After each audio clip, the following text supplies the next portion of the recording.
That's the calls that I've heard them make.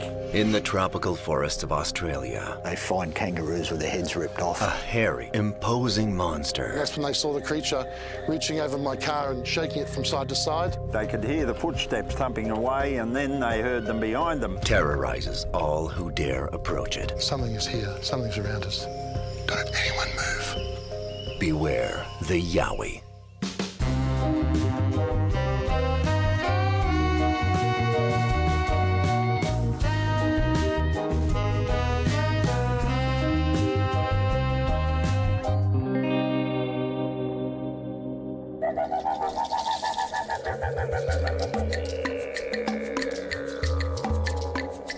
Queensland, Australia. Because of its 300 days of blue sky each year, Australians have nicknamed it the Sunshine State. More than 2 million tourists flock there every year to discover the Gold Coast's beautiful beaches and breathtaking scenery. Its hinterland consists of a string of small villages encircled by some of the richest and densest forests in Australia. But what visiting nature lovers do not know is that the Yowie, a large, hairy, and aggressive biped, also calls these forests home.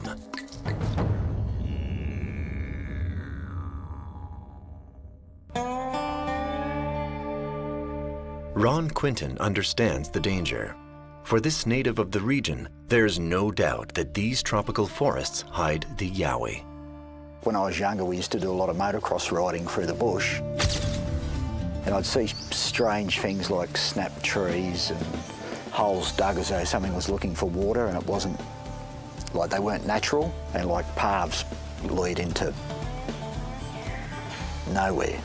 They're just too far out for any human to even bother doing that.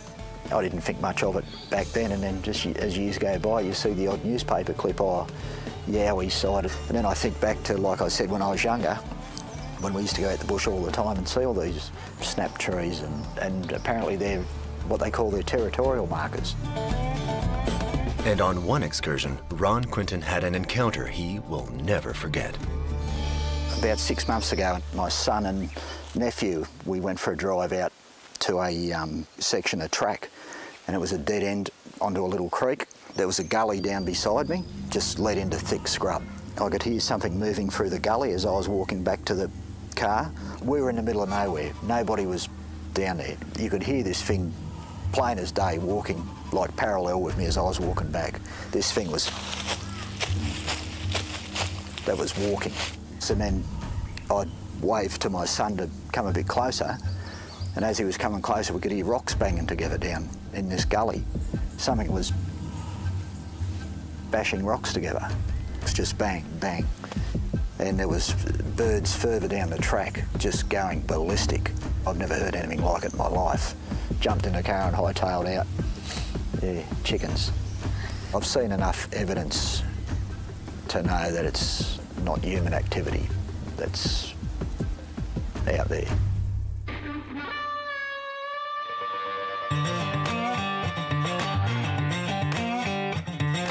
Less than an hour's drive from the Yowie's wilderness lies Brisbane, the dynamic capital of the state of Queensland. My name's Daniel Geschwind. I work for the Queensland Tourism Industry Council. We're in the capital of Queensland, Brisbane. Australia was only settled by immigrants from Europe just over 200 years ago. It had a native population, of course, who is still very much present and very much a part of this country. Since settlement here, the city has evolved very rapidly from a slumbering country town only maybe 30 or 40 years ago to a modern, vibrant city that can now position itself as genuinely a global and world city from such humble beginnings. But in that evolution, we have retained a friendly character. The lifestyle is what the locals enjoy, and that lifestyle is also what attracts visitors, we believe, in our great cultural institutions that we now have in the city, galleries, performing arts centres. This city reaches out to the green and blue, fabulous coastlines within 1 or 2 hours of the city centre here. It has an incredible surf break in many places, very popular weekend destinations, and very popular destinations for our overseas visitors as well. You are here very much still in touch with nature and the environment. One of the things that amazes visitors from most places in the world when they come here is the sense of space, whether that's on the ocean, in the hinterland, the rainforest environment, remnant rainforests that very much are intact, like they used to be thousands of years ago, before the times of our continents shaping as they are today. A lot of people camp around here. Of course, camping is a big thing in Australia, and there's all sorts of noises going on here at night when you camp somewhere out in the bush. And like everywhere else, there's always a bit of mystery, and there's nowhere better than here to have a bit of mystery. We have a lot of blank, unexplored spaces still, with lots of inaccessible terrain. Who knows what lurks there?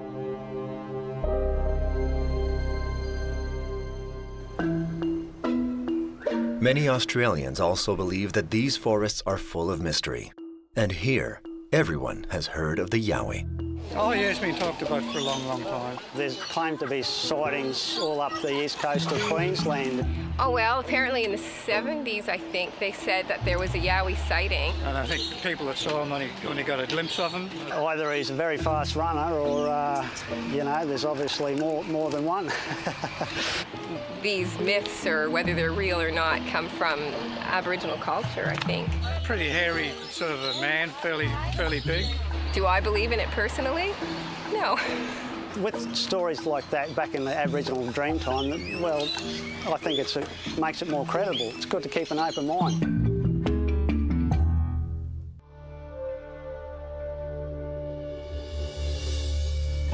In this region of Queensland, one man spends all his free time in search of the yowie.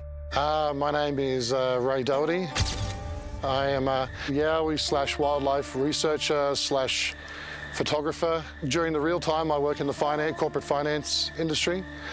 And we've been researching yowies very heavily, almost obsessively, for 5-6 years now. Even though Australia is almost the size of the United States, 45% of our country has never been discovered. It's never been explored, 45%.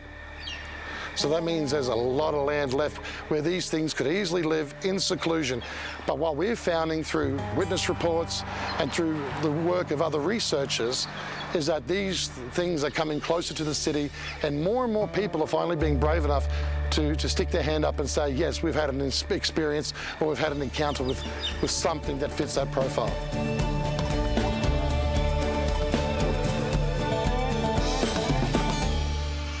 Accounts of the yowie describe an imposing creature standing 2 to 3 meters or 6 to 9 feet tall, its muscular body covered in brown or black fur. Experts describe it as timid, but considering Ray Doherty's encounter with the monster, it can also prove to be violent and aggressive. One of my great passions is astrophotography. We were stargazing about 3 o'clock, 2:30 in the morning. The weather moved in, and we couldn't see anything with the clouds. And because my friends tell me I have a bad snoring problem, so they made me sleep in the car. At about 3:30 in the morning, I felt something brush up against my car, and it was growling, and I thought it was my friends playing a joke. So I kicked the window, thinking it was them playing a game, and then it was getting really loud and really quite a few roars and things of that nature, and this thing just started rocking my car and shaking me from side to side, and it was pitch black, and I couldn't see anything. I mean, I could feel something against the car, I could hear it, I could feel the roof of the car, the popping in. The whole thing only went for maybe a minute or two, but it felt like 10-15 minutes. But my friends came out of the house with a high-powered spotlight, and that's when they saw the creature reaching over my car and shaking it from side to side. And then they called it, and it roared back at them, and then it took off over the fence and it ran away. I got out of the car, I had a busted shoulder, I had a busted eye. The roof of my car was dented in from elbows pushing down as it reached over the car, and you know, it had to be 8 foot tall, you know, 700-800 pounds or 300-400 kilos, and it was wrapped over my car and it wasn't happy. So I started 6 years ago really investigating reports at first, and then we developed a theory, and we started trying to prove that theory, and then we got a lot of results, and then we got more results. So this is continuation along that theory, and building networks with scientists and educational institutions in order to help us validate any evidence we get. You know, we think we're getting close, slowly but surely. We're getting close.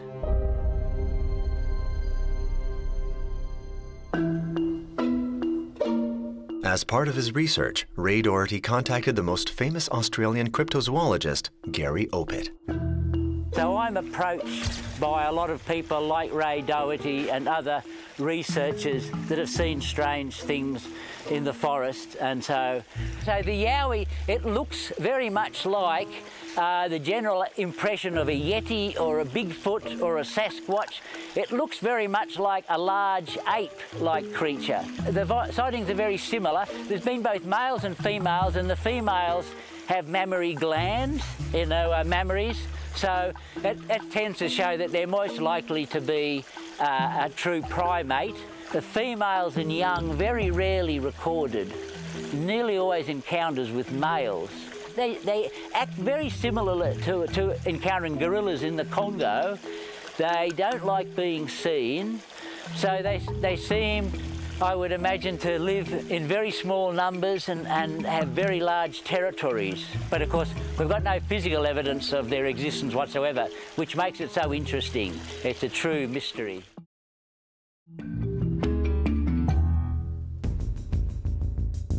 Despite the lack of hard evidence definitely proving the Yowie's existence, sightings continue to rise. There's countless, hundreds and hundreds of stories of people of all different walks of life that have seen these things in the flesh. Even if 99% of them are bullshitting, there's 1% that's not. And we had a bit of an incident here, the nephew and myself, would have been about 2 months ago. A couple of rangers come through and they pulled over, and I just got into a conversation and said, oh look, yeah, there's a couple of areas in there that are a bit spooky. You hear guys talking about they find kangaroos with their heads ripped off and all this sort of stuff, you know. And they said to me, look mate, you wouldn't believe what goes on in here. And this is all thick forestry, and they wouldn't elaborate anymore, and just jumped in the car and drove off. Gary Opit was a forest ranger in the area in the 1970s, and he has seen his fair share of strange and unexplained phenomena. And one night, something began beating upon the ranger's quarters, which is just a small cabin in the rainforest, then went under the house and threw all our tools out onto the lawn. And this was in pitch blackness, and this powerful series of roars came out of the forest, unlike anything I'd ever heard before, like, yee, yee, yee, yee, yee, booming call, and we wondered what on earth could do that. There was no animals that did that. Shortly afterwards, I think it was, that the head ranger came face to face with one. He was cutting through a fallen tree that had fallen across the walking track and came face to face with an animal unlike anything that anyone had ever seen before. He went into virtual shock, and they said it had a shiny black face, had a crested head like a sagittal crest. It was just like a gorilla to him. But he said it wasn't a gorilla. You can see it was a bit different. It was more bipedal. And that's the first time we had an idea of what this animal might look like. Because I was a natural skeptic, like, how could this animal exist without us knowing about it? You know, after 200 years of European settlement, but we've only got reports. That's the situation. The yowie. In this wild region of Queensland, one village claims to be the world capital of all things yowie, Kilcoy. Kilcoy is a beautiful little country town with a lot of character that is going back maybe 100 years. You know, the lifestyle there is still very visible and reminiscent of how it used to be when the early settlers came here. We're almost exactly 100 kilometres from the middle of Brisbane. John McCauley, a retired farmer, is passionate about the history of the region and the legend of yowie. First settled in the middle of the 1800s. Always been a grazing area, but also very big timber industry in the early days. There were many sawmills here, hardwood sawmills. It's a small country town, about 2,000 people. Not much different in size to when I was a boy. But that hotel on your left, the Exchange, it's been there since probably the 1930s. Other than that, many of the shops have been here since the very early days of Kilcoy. You'll notice there's a fair bit of traffic here, and that's because it's also the main highway through Kilcoy. There is no bypass, so All the traffic going from the coast has to come down this main street. In 1979, 2 young Kilcoy residents claimed to have seen the yowie while out in the forests. The story caught the attention of all of Australia. There were 2 young high school kids camped in a creek out here, pig shooting, only about 4 kilometres from town here, quite close really, and they believed they heard and then saw a yowie. One of them took a shot at it. He doesn't know whether he hit it, but it took off. And then they claimed that they could hear it. They could hear the footsteps thumping around, thumping away, and then they heard them behind them. They reckon they could hear this yowie following them. They were scared, of course, and they ended up coming back to town in the middle of the night. And, you know, yowie hunters from all over Australia descended on Kilcoy. It became big news.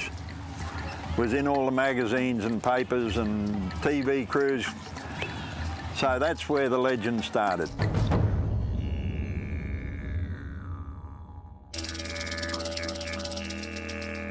The mayor at the time then decided to erect a statue to celebrate the unusual event, as well as to enshrine the yowie as Kilcoy's official mascot.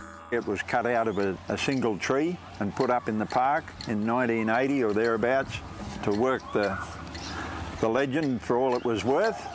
The last reported sighting of the yowie was in the Sandy Creek area in December 1979, and it appears in Aboriginal folklore dating back thousands of years. When the white settlers arrived in Australia in 1788, the legends were already here amongst the Aborigines. The reports go right back to that date of white people actually seeing them. Since then, they've been seen all over the place, but there are sort of hot spots where more reports than usual come from, shall we say. There's a suburb of Sydney, the biggest city in Australia, called Yowie Bay, because that's where, in those very early times, was famous for its yowie sightings. But these sightings out here have been going on for hundreds of years. Up to 200 years, ever since first settlement. The Aboriginals always talked about the hairy man. Yeah, so it's a long history. The Aboriginal people had a number of names for them depending upon their locality and their dialect, and one of the names was yowie. The Aboriginal people talk about them as being an inhabitant of this land, but animals that are very secretive and very rare and very rarely encountered.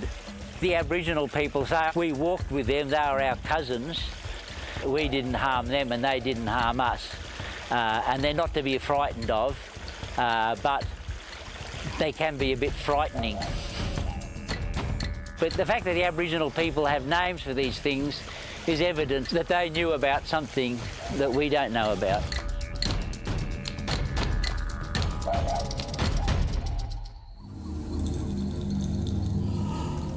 Were the Aboriginals the first to see the yowie? Teek St. Rode, a lover of Aboriginal culture, considers it necessary to understand their language to trace the origins of the yowie. Now, they didn't really have that many words. We're trying to word things that were really never worded. They named everything after sounds. So depending on what the sound made or what the colours, depending on what they were, you know, what they called it. You know, it's like, you know, you hear children go, ooh, ah, but that's a very big picture, but it's only ooh, ah. But you know they've done something wrong, or owie, or something like that. So owie is another one. Owie, owie, I've heard myself. Yowie. It's all toning, so.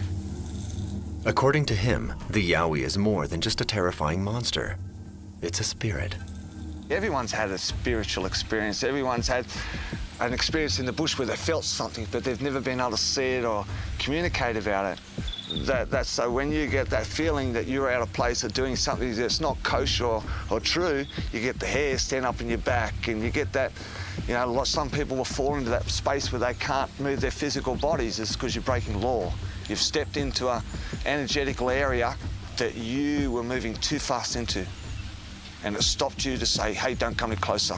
It's just the same if I walked into your house and didn't respect you and just come blurting through to your kitchen, open your fridge up and gone, oh, I want to take this, and you're sitting there looking at me walking through your house going, what are you doing here? And who are you? It's the same sort of thing. That's what I know the yowie to be. It's an ancestral part of ourselves that's sort of been lost in time, what they call it, lost in that space, that gap, that history can't put a time on. Nothing can put a time on.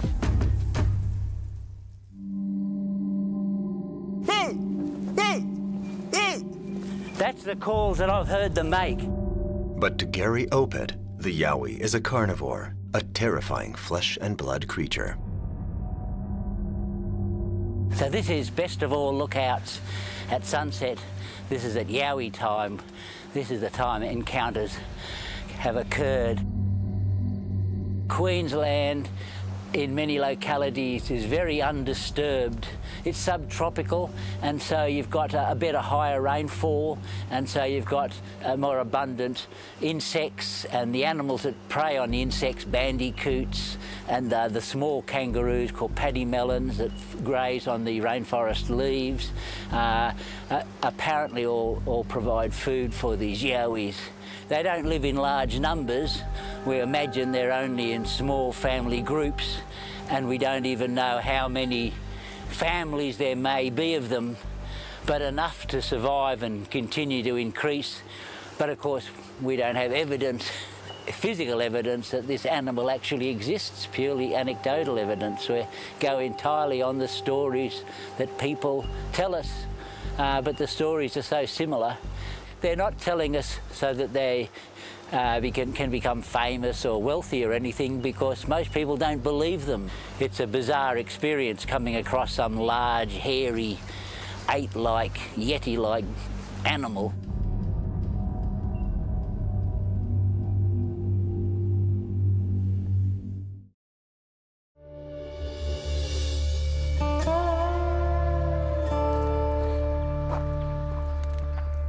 Ray Doherty and Ron Quinton make their way into the Springbrook National Park in Queensland on the hunt for the yowie. So we're heading to a walking track in the Maples State Forest. This is where we had an experience a couple of months back, where we walked inside and we believe we got surrounded by 4 of them. They were vocalizing, throwing rocks, breaking branches, a real classic, male demonstration of power and authority. Here it is here on the right. We have a theory about what these creatures are. We believe that they're an undiscovered great ape, an uncharted great ape. These things are far smarter than a gorilla or an orangutan or a chimpanzee, but they live in a very similar way. We think that they're largely nocturnal. We know that their smell's good because we also know that they'll see you before you even know they're there. And they don't see very well in direct sunlight. Fingers crossed. You never know with these things. They like corn. We found they like sweet corn. So we're going to take a few pieces in with us and leave it, throw them around, leave them in places and see if it helps us. We'll just head in.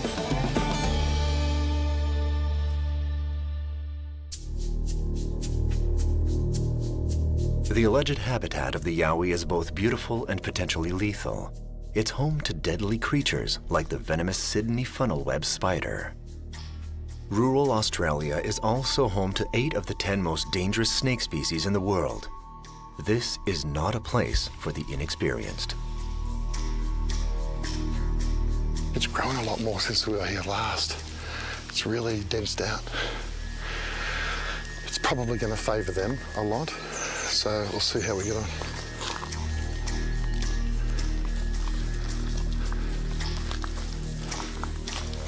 This is about as far as we got last time. Here we heard them walking, and when we got up to that corner is where they had us. One up there, one out there, one down there, and one over there.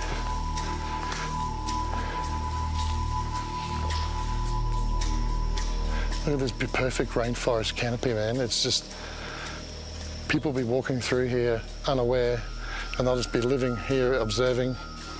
And if they're anywhere, they're either down there watching us, or they're up here. Hang on.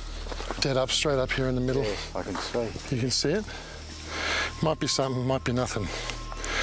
But it's just leaves and stuff. We're looking for a lot of convergent behaviour between the African apes and what this thing is, and we have found traits of chimp, we've found traits of orangutan, we've found traits of gorillas in all the activity, and you know, of course, tree climbing is one of all of them. But we look for some of the really dark patches and trees and unusual congregations of leaves and branches, because what we find with them, they will, like the others, they'll construct a nest and where they can see everyone and everything approaching. Here, as you can see, there's millions of places where they can hide. For Ray, the yowie is a member of an as yet undiscovered species of monkey, a theory dismissed by many cryptozoologists. Australia, New Zealand, Antarctica, Africa, South America was all one continent. This is in the times of the dinosaurs. We've never reached East Asia, so we don't have any Asian animals here. So there's no apes at all, no apes whatsoever. Shh, just quietly, stay on the dirt.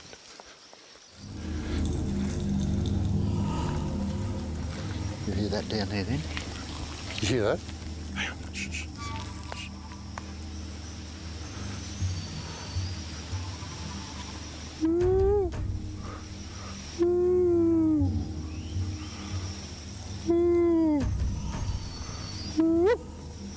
From what primatology tells us, they're non-threatening noises, and they're the noises that we've observed females of them making. We believe that the loud calls that everyone does throughout the world are alarm calls, we think.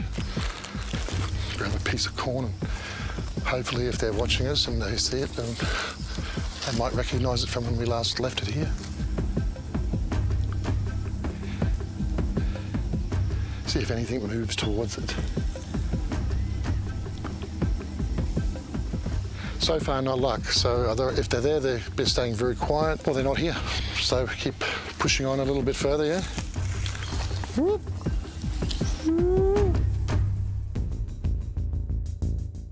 Attempting to attract the yowie with plant food is futile, according to Gary Opid. He believes fresh meat is more likely to pique its appetite. If these yowies exist, and they appear to exist, it doesn't seem to be a vegetarian like a gorilla. Carnivores are naturally energy savers. So like lions and normal predators, leopards and tigers, they'll sleep for 20 hours a day. They might be active for 4. So this animal is liable to behave in exactly the same way, which is why they're not often seen. People have found what looks like a small teepee where a bunch of trees have been arched together, and then inside will be all feathers or fur from a plucked cat, as if something was sitting in this natural bush hide, grabbed something and torn it, plucked it, and then presumably taken it off and eaten it.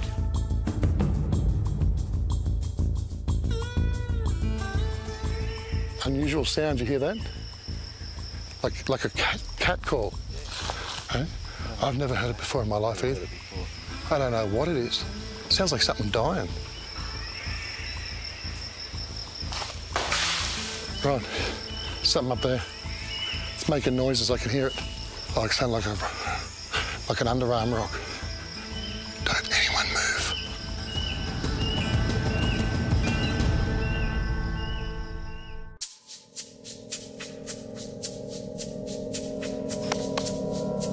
Ray Doherty and Ron Quinton continue their search for the enigmatic yowie. Something is here, something's around us. That much I know, because I heard the big thud up there and the big rock. Oh, looks like something's been down there.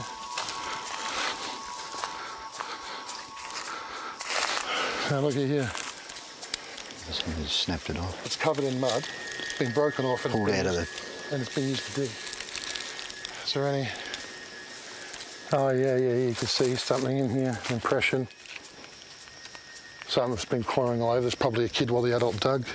It's reasonable to assume that something's been here digging away, and there's a trail leading off that whatever it was left in a fairly decent hurry.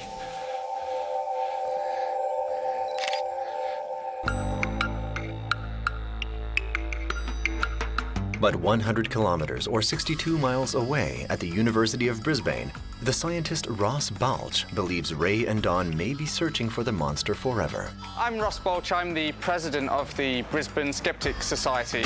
So I'm actually a biologist. Science and research is really my passion, and I guess it helps me as a skeptic as well, because the scientific method is the core of everything that we do.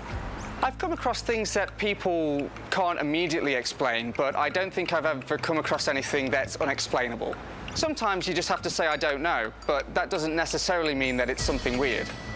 Well, the Yowie's a very interesting character or myth. I know it comes from ancient Aboriginal cultures originally, but sightings of the Yowie actually decreased for a long time, and it wasn't until the 70s where sightings picked up again, and I think really it became another cultural phenomenon. You know, it became one of those stories that Australians like to hear about. I think the more culturally prevalent something is, the more likely people are to attribute that idea to something that they can't explain. If you're primed to want to see a Yowie, and you see something in the bushes that you can't explain, your brain might be much more likely to morph it into something that to you looks like a Yowie than, say, to me as a skeptic would. I think most people just like the idea of being able to find one and being the first, you know, the first to have the evidence that everyone's so desperate to find. I think that's what makes it such a good story in a way, because it's undiscovered still. But unfortunately, without any evidence, it seems unlikely to me that the Yowie's out there.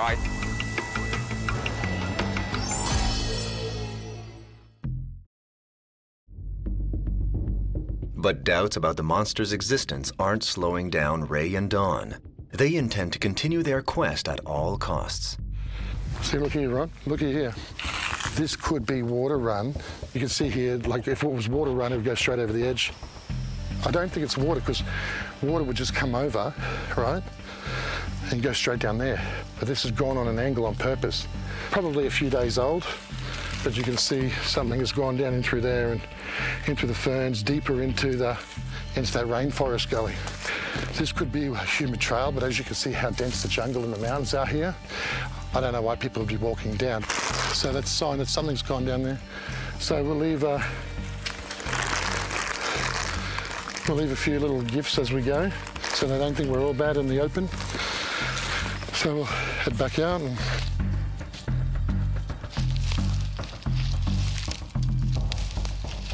even just where we went's a bit of a walk, isn't it?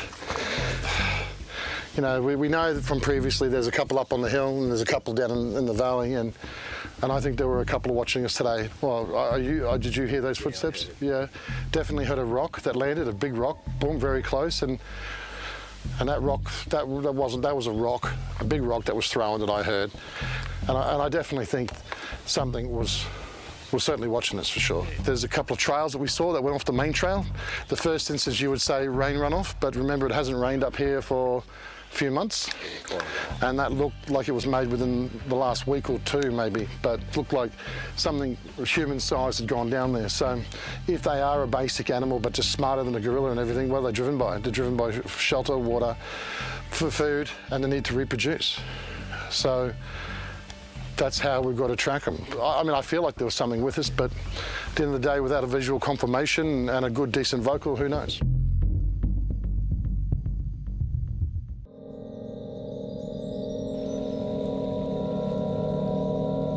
Since the 1970s, Gary Opit has had several meetings with the terrifying Yowie. The most recent took place here, in the forests of Springbrook. So I was walking down this track. It was around about this time of night. It was very quiet and still, and I could hear a very large animal pushing its way through the vegetation around about 40 or 50 metres in. And then there was a loud crack, like that. And then another crack, and then another crack. This continued for 3 or 4 minutes, and I was looking with my binoculars. I just got glimpses of something covered in what looked like brown hair and was standing maybe my height. It was difficult to discern the height. Might have been 1.5 metres, might have been more. And then it went quiet, I then pushed my way into the forest, but it must have moved off very quietly, and I wasn't able to find anything at all.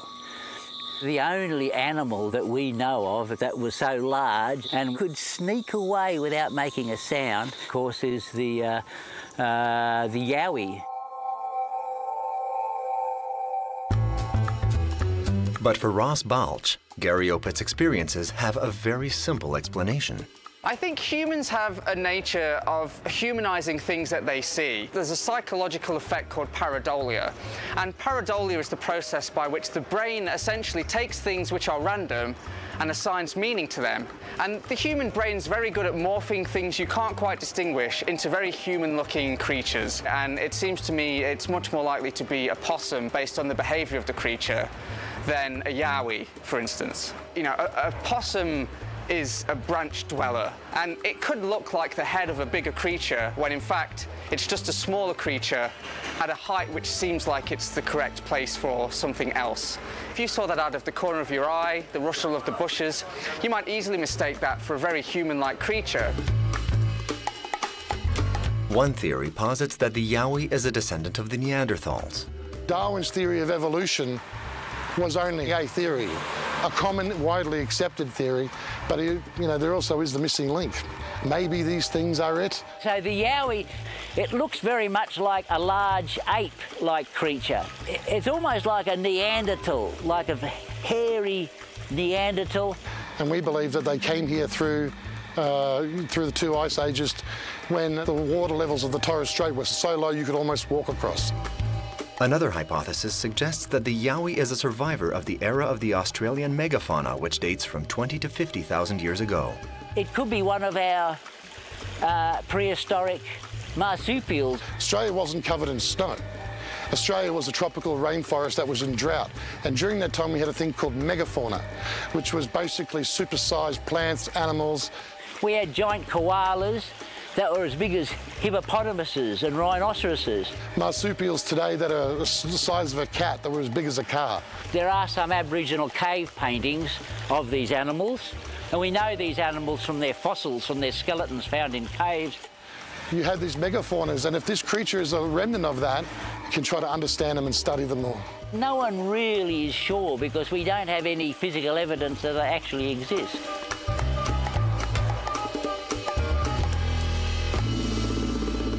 In Australia, we know very well the history of primates in this country. In fact, there's only one that we know of, and that is, of course, humans. By the time humans reached Australia, humans had already evolved into the form that we see today.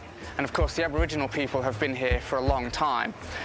And it seems unlikely, because we don't have any evidence to the contrary, that any other type of hominid species has been to Australia. For another one to have existed here for as long as a yowie would have had to, again, we would have found fossils, bones, some kind of evidence that the existence of the yowie was indeed true.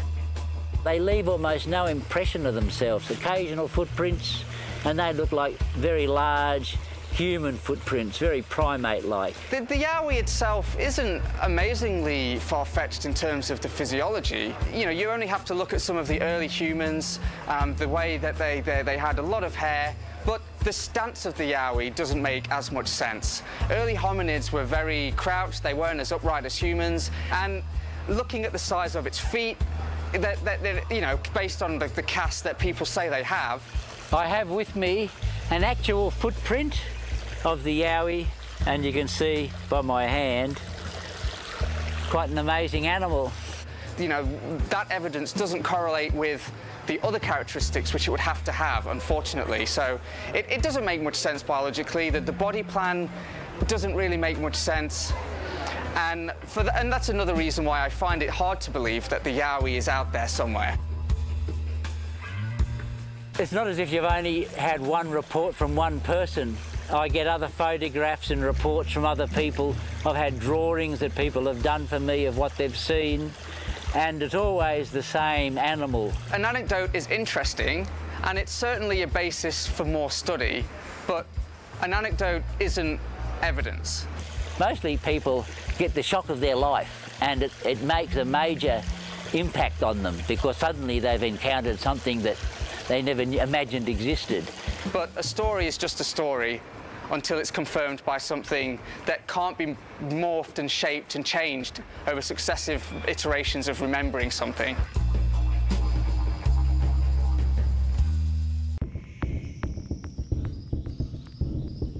Ray Doherty will continue his search for the Yowie, even though he believes he has proof to confound even the most ardent skeptic. We photograph anomalous shapes, anomalous colours, and we have found on some of them a creature of some kind that doesn't fit our flora and fauna records sitting in a tree. We've got one photo which you can clearly see. You can see a chest, you can see an arm, and you can see what looks like a head. None of those are good enough to make a positive identification. There's always some kind of issue. It's blurry, or it could easily be another animal. I think if any of them were a bit less blurry or unambiguous, it would still be hard to call that conclusive proof without actually having a physical specimen. The idea of a Yowie existing in nature it's quite a remote possibility, really, because of genetics and inbreeding. If you have a population less than around 50 to 100, it's almost impossible, especially for a creature as big as a Yowie is purported to be able to continue to breed and sustain a population. And I think, given the numbers it would take over such a large area as Australia, we would definitely have found solid evidence by now if the Yowie did exist.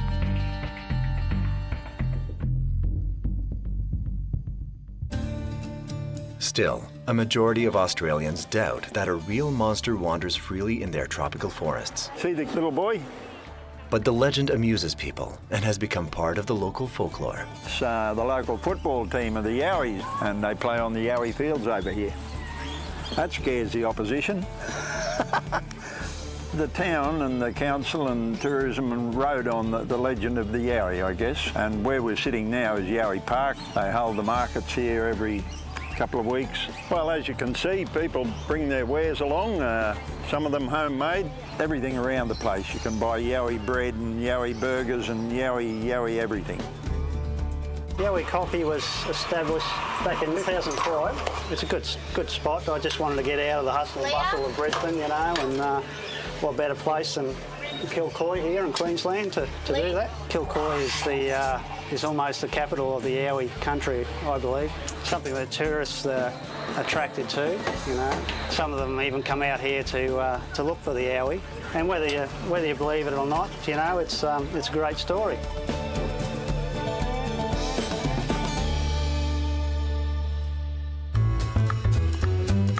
Is the Yowie more myth than monster?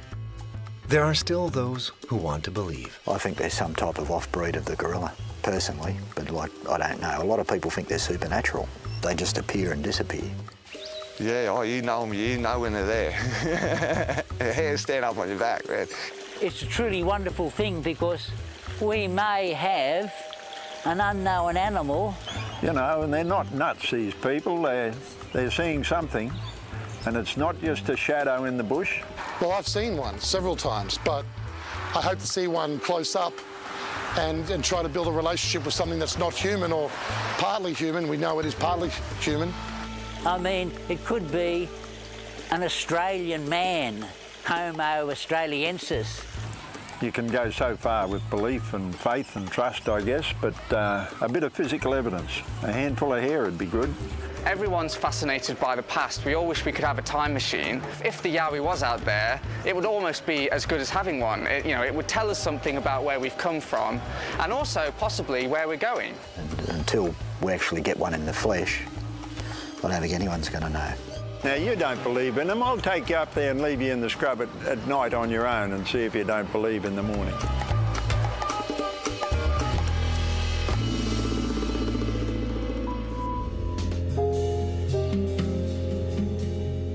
In the wild regions of New Zealand, a powerful monster terrorizes those who dare to venture too deeply into the forest. There was something standing there, looking down at him like this. Bristles on the back of your neck would start to stick up. And he reached up and grabbed hold of this thing. They call it the moihau. And when the others came back, there was Frank standing with 3 feet of beard in each hand. Nothing would stop a hairy wild man from moihau.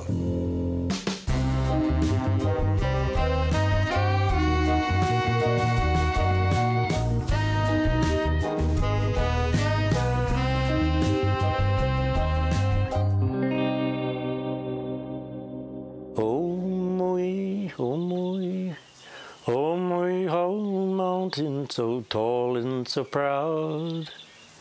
I stand before you, I'll say it out loud. I've come to play and I hope you don't mind sharing with me some quality time.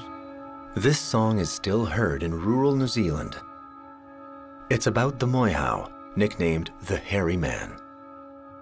It's a giant, fearsome creature resembling a gorilla, reputed to have terrorized the earliest European settlers and even the Maori inhabitants of the South Pacific archipelago.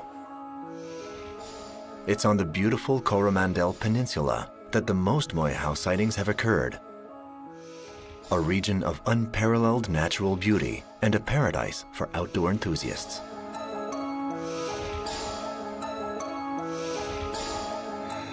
Keith Stevenson is a native of the region. He's convinced that incredible things go on in the depths of these green woods. He can walk with and swing both arms, and his head can certainly rotate around. He was like he was disappearing. He wasn't coming towards anybody. He was obviously heard people and just wanted to get the hell out of the road. So and the best way to do that is get off the track. He's never very far away. You can, if you're observant enough, you'll see his footprints from time to time especially when you come to a place where the pigs where the wild pigs, they like to wallow in the mud, and that's how they cool off, and they wallow all around. And sometimes you'll see where he's had to walk along that track. The footprints that we've seen aren't all the same size, so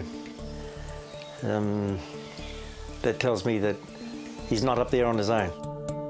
Ray Russick is the unofficial historian of Coromandel. This sheep farmer has been collecting stories of the moihau for over 40 years. According to him, the monster is definitely part of the region's DNA. He tells us one of the famous moihau stories, that of the Wenslick family, early settlers who had a terrifying encounter with the monster. Frank and Mick, his brother, used to hunt in the bush, as been outlined in that poem, and they shot a wild cattle beast, a heifer, and they couldn't carry it all home. So what they couldn't carry, they hung up in this tree on a piece of rope, at least 8 foot high, okay? And when they went there in the morning to get the rest of it, it wasn't there. It was just a ragged bit of rope hanging down.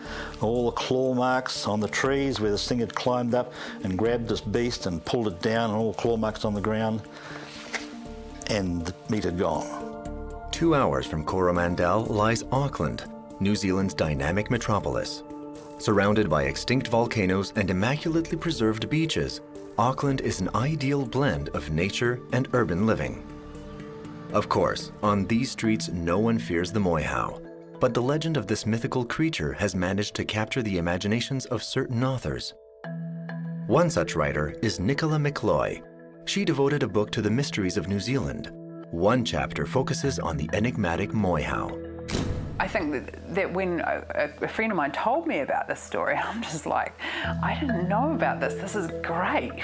Now, I have to say that it's a very North Island story, and I was born and grew up in the South Island, and we have our own, I mean, it's quite a small country, but we have quite distinct mythologies, and a lot of it is because the different Māori tribes and things, but it's the same where you have quite distinct mythologies depending on where you are in the country. And I don't know of anywhere else in the country where there's any sort of story like this.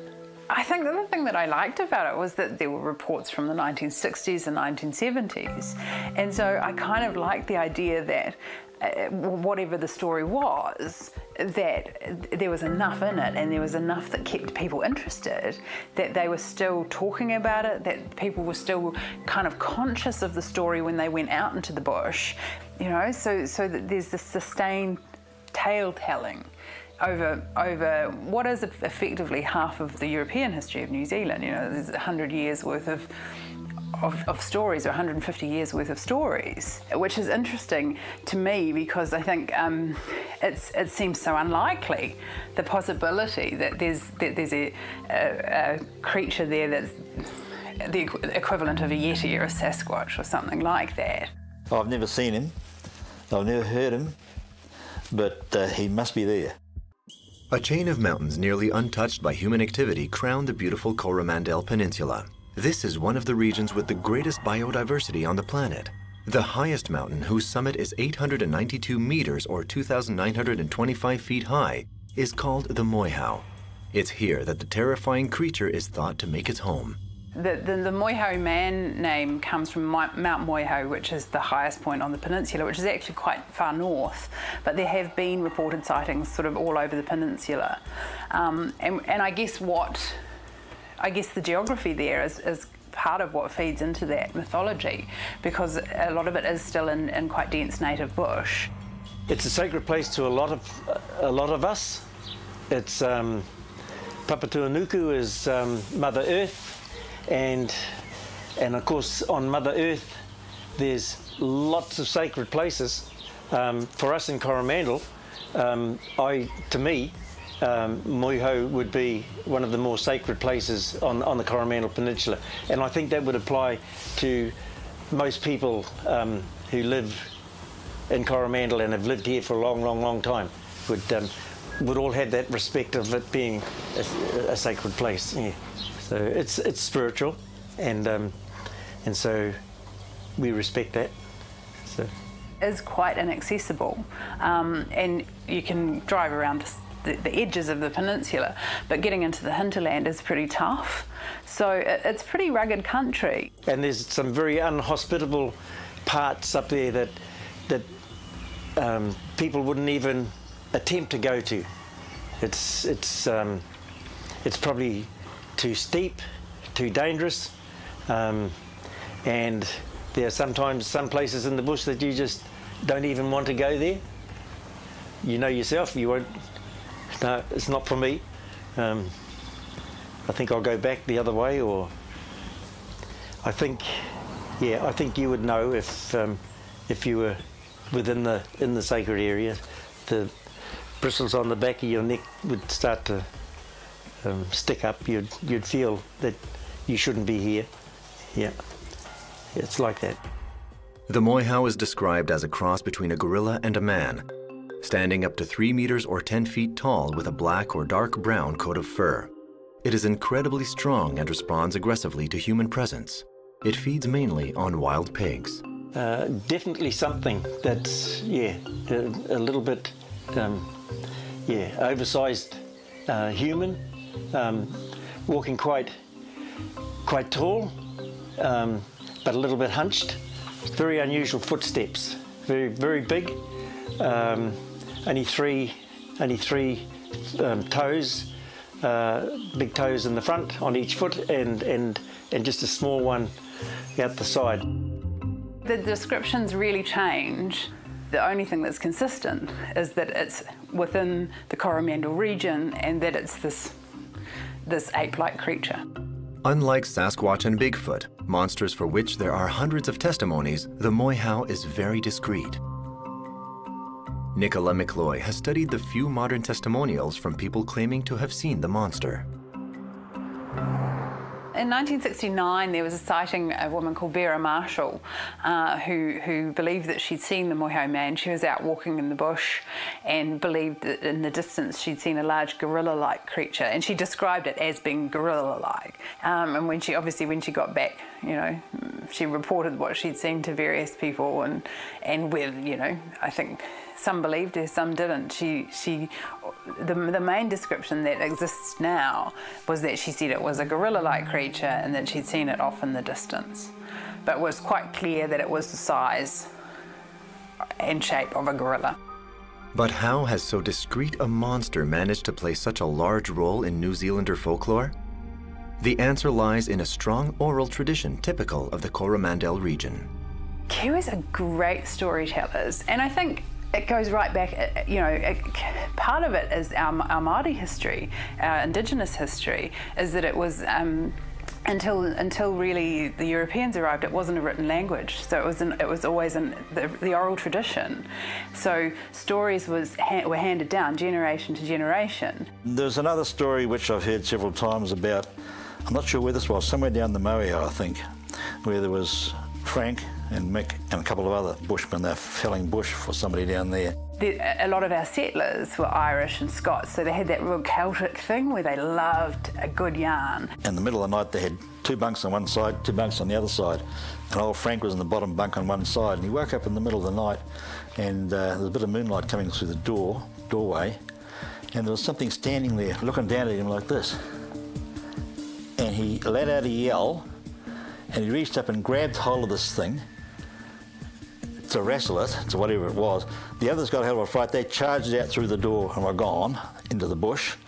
And Frank wrestled with this thing in the dark, and wrestled, and the noises coming out of there terrified the rest of them. They just wouldn't come any near the camp. And finally this thing broke free and charged out through the side of it, didn't go to the door, charged out through the side of the sneak out worry. And when the others came back, there was Frank standing with 3 feet of beard in each hand. So whatever it was, wouldn't have much beard left. It wasn't a pig, that's all I know, it wasn't a pig. It could have been a deer, it could have been a hairy man, who'd know? For the Maori, Mount Moihau is a sacred place. It is the burial site of the warrior chief Tamatekapua, who organized the Great Migration of Polynesian Maori to New Zealand in the 14th century. In addition, the original inhabitants of New Zealand lived in symbiosis with the earth. The Maoris revere Papatuanaku, or Mother Nature. Was the legend of the Moihau begun by the Maori to scare off European settlers? The Moihau itself is a sacred mountain. It's the highest point down there, and it's sacred to the Maoris. And they didn't like anybody climbing this mountain, okay? Because that's where the last place of the spirits used to fly away from, the top of this mountain. And they got onto this hairy man story, the Maoris did, and they warned people not to go up there. Partly because they didn't want them up there, partly trying to scare them with this hairy man story. I have read accounts where they've said to people, don't go out of the village at night because there's these scary creatures. Whether that was something that they were doing in order to frighten people from coming near the village, from other villages or from other tribes or other groups coming near the village at night, or whether there was actually something, a spirit that they believed was there but wasn't, or whether there was a creature there. It's hard to say. Oh, Maoris are very superstitious people, the old-timers. Nowadays they wouldn't, of course. But those days, yeah, they were pretty sincere. And if they got a story in their mind, it was pretty soon gospel. And they'd really believe it.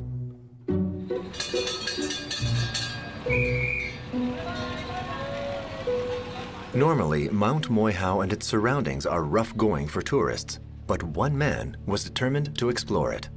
The artist Barry Brickell developed a tourist attraction that has drawn over 1 million visitors to the area, the Driving Creek Railway, which winds its way through this seldom visited forest.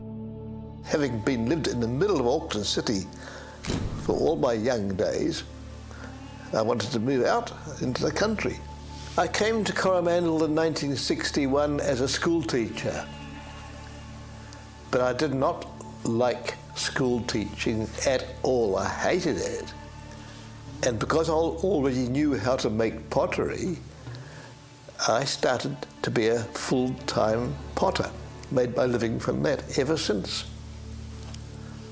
Also, I'm an engineer, and I built the railway, designed all the bridges and tunnels, and I bought this land, which is 22 hectares, that's about 65 acres, very cheaply in 1973.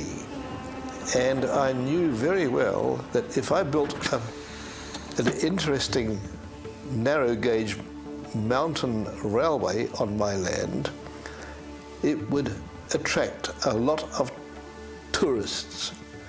So it took me 32 years to build the railway. The cloud lifting a little bit out there, that's Motu Island. One of New Zealand's main tourist attractions is its stunning natural beauty, a fact that Barry Brickell exploits with a minimal impact on the environment.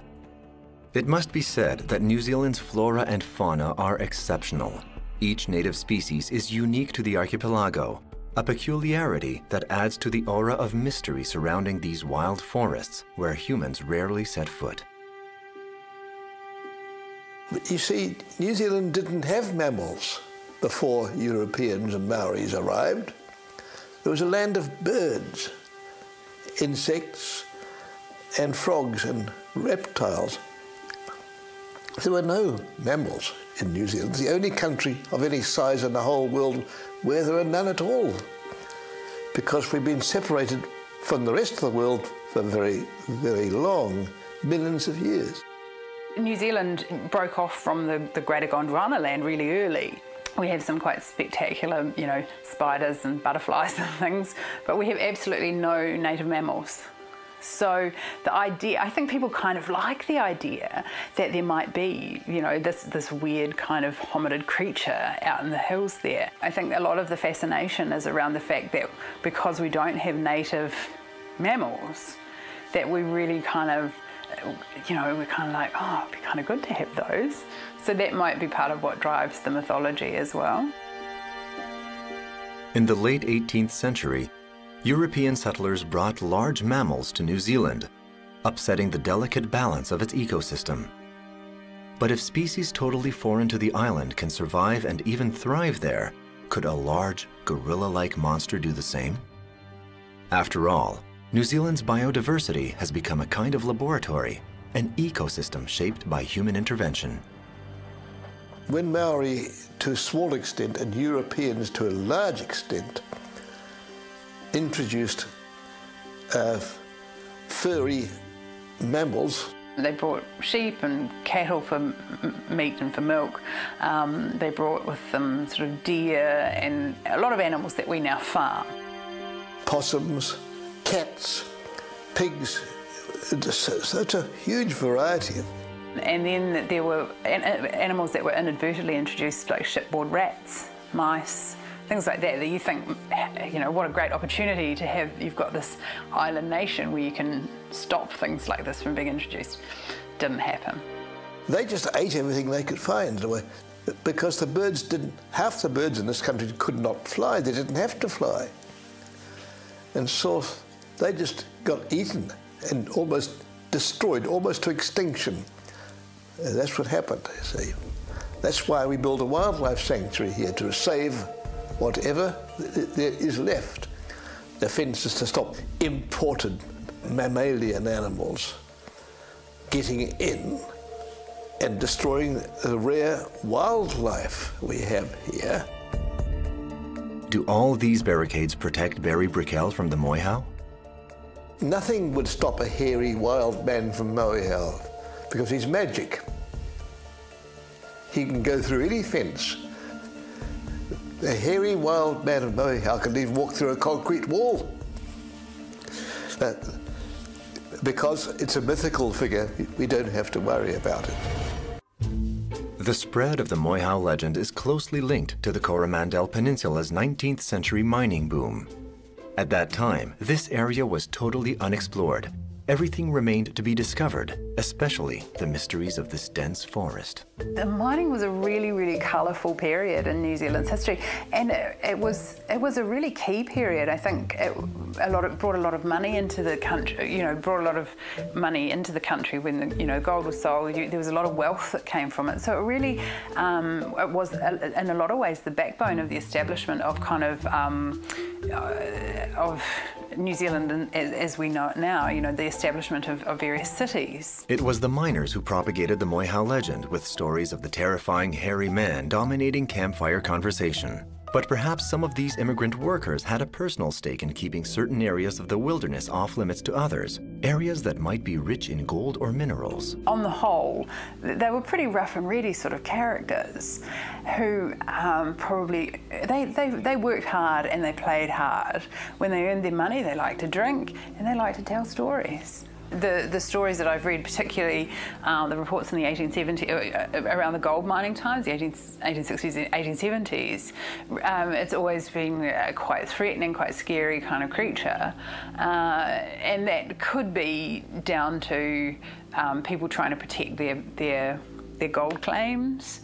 It could also be down to the fact that the evenings were quite long and there was a reasonable amount of drink around, and that there were a lot of people that, you know, these guys were here from all over the world and like to tell stories, and probably some of them came from the California rushes, some of them probably came from the Yukon, and you know, came from places where those stories were being told as well. So, you know, you kind of look at where they came from and where they were bringing those oral traditions from. So, you know, maybe that's where some of those stories came from. They used that story to sort of discourage people from sniffing around the bush too much. The miners wanted to go and explore it themselves. They didn't want other people in there, and they just scare or try and scare people from going in there to prospect. And the Maoris, of course, had their own agenda. They didn't want their spirits interfered with up there. I can just imagine them sitting around a campfire of an evening, you know, and even the Coromandel, it still gets pretty cold during the winter, you know, cold evening, couple of bottles of whiskey, got the fire going, and they would be telling stories, and each one was probably getting bigger than the other one, and they'd be trying to outdo each other. And you know, you'd have a few guys who are just sitting there listening, having a laugh, but you can just imagine there being 2 or 3 of these guys who've just been everywhere and seen everything and just really want to tell a good story. One non-native species in particular, the wild pig, has reproduced throughout the region with devastating consequences for plant life. Its history is linked tightly with the Moihau legend, for it was in hunting these wild pigs that natives had many of their most terrifying encounters with the monster. He's looking pretty moth-eaten now, but he was one of the bigger pigs I'd caught. You can see the big tusks that they have on them, eh? Mostly pigs are caught with dogs these days. You just go into the bush and the dogs will find a pig sign and go away on it and find the pig with a bit of luck. We have hunted pigs, you know, all my life sort of thing, and it's not so much now, but a few years ago we used to lose probably average of 60 or 80 lambs a year that the pigs would kill and eat them as they're about 3 or 4 days old. They just go after a small lamb that can't run very fast and catch it and eat it. And they skin them a very unique way, where they go for the guts and pull them inside out, and all that's left is the legs turned inside out, the skin, and the legs with the feet all bitten off, all just laying there like that. In 1972, there's a couple of local lads who went off up into the hills pig hunting. Beside their camp at Waiara, there was a big rapoo swamp. I think it's not there anymore. And they had these pig dogs that were scared of nothing, these pig dogs that they had. And they love nothing more than getting out into really dense bush and hunting wild pigs. And the wild pigs up in those areas, they have not seen human beings before, a lot of them. You know, it's really dense, really rough territory. And some of these guys will go for 2 or 3 days, or longer, a week, take provisions on their backs and just get right out into the back of nowhere. And one night the dog started growling, and then they started whining, and they sort of whining in fear, and they didn't quite know what the story was, so they let the dogs off. And they charged into this rapoo swamp, and there was a noise like a thrashing machine in there. The dogs came out again. They were so scared the hair wasn't standing on end, it was actually standing forward. That's how scared these dogs were. Back into their kennels, and they wouldn't get out again. In the morning they investigated, and all this rapoo, in the middle of this rapoo, was all beaten flat, and this monster had gone. Other people had actually claimed to have seen it in a distance. A couple of pig hunters saw him somewhere on the ridge about 300 metres away, and by the time they got over there where he was, all that was there was the footprints. He'd gone. Pretty sort of elusive character, this hairy man. He didn't hang around. Once the creature had sort of ambled off, these guys claimed that they'd gone down and had a look at where he'd been standing, looked at where he had been, and that in that place where he had been, obviously there'd been a bit of rain, it was a bit muddy or something, because they reckon that they saw a footprint. a sort of an ape-like footprint, but that it was 35 centimetres long. I've done quite a lot of hunting in the bush and myself and that, and I've never seen any sign of any hairy man. But bearing in mind that he actually lived down Waiara, in that area down there, where I've never hunted. I've hunted a lot of this country, but not down there. But I think if you ask some of the hunters down there whether they've ever seen the hairy man, some of them might claim to have.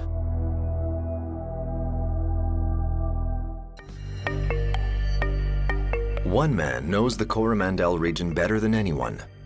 Marcus Ward, a farmer who has lived in the shadow of Mount Moyhow for 70 years. He's familiar with the legend of the hairy man, but he walks his land and the wilderness without fear. Well, I've been there all my life and I've never seen it. My grandmother, she was there for 65 years and she never saw it. Never seen his footprint or never even seen where he could have been. You know, no big marks or, you know, how bears make marks on trees. Well, nothing like that. And we've done search and rescue up there, getting people out with broken legs and limbs and that type of thing. So we've had ample opportunity to look around. People seem to think it's a fact, and I think it's just a very delightful bit of fiction. My sense would be that there is something that is the basis for these stories, and that they've been sustained through that oral tradition and through that real love of spinning a good yarn and telling a really good story. Some stories say that it's some kind of hominid creature, some stories that it's some kind of ape creature, but that it just seems so completely unlikely that there is this creature in a country that has nothing but birds and lizards and frogs. Over the years, many non-native species of animal have been introduced to New Zealand. Is it possible that was the case with the Moyhow? Could the Moyhow be just a gorilla? I would find it hard to believe that it's something that has survived since the country split from Gondwana land. So for me, I think that the basis of it probably has come from stories of animals coming off ships. It could well be that there was gorillas, you know, go missing from circuses or off ships in the 1800s. There were exotic animals being brought here for entertainment, and as early as, say, I think around the 1860s. So it's not outside the realms of possibility. One of the stories is that there was sailing ships, which used to be numerous those days, of course, carting timber away from Coromandel and the Moyhow down there further, and they quite often had mascots on the boat. And the story is that this mascot was a gorilla on one of these boats, and he got ashore. But he must have taken a girlfriend with him, because or else he lived for 200 years, I don't know. And he just lived in the bush.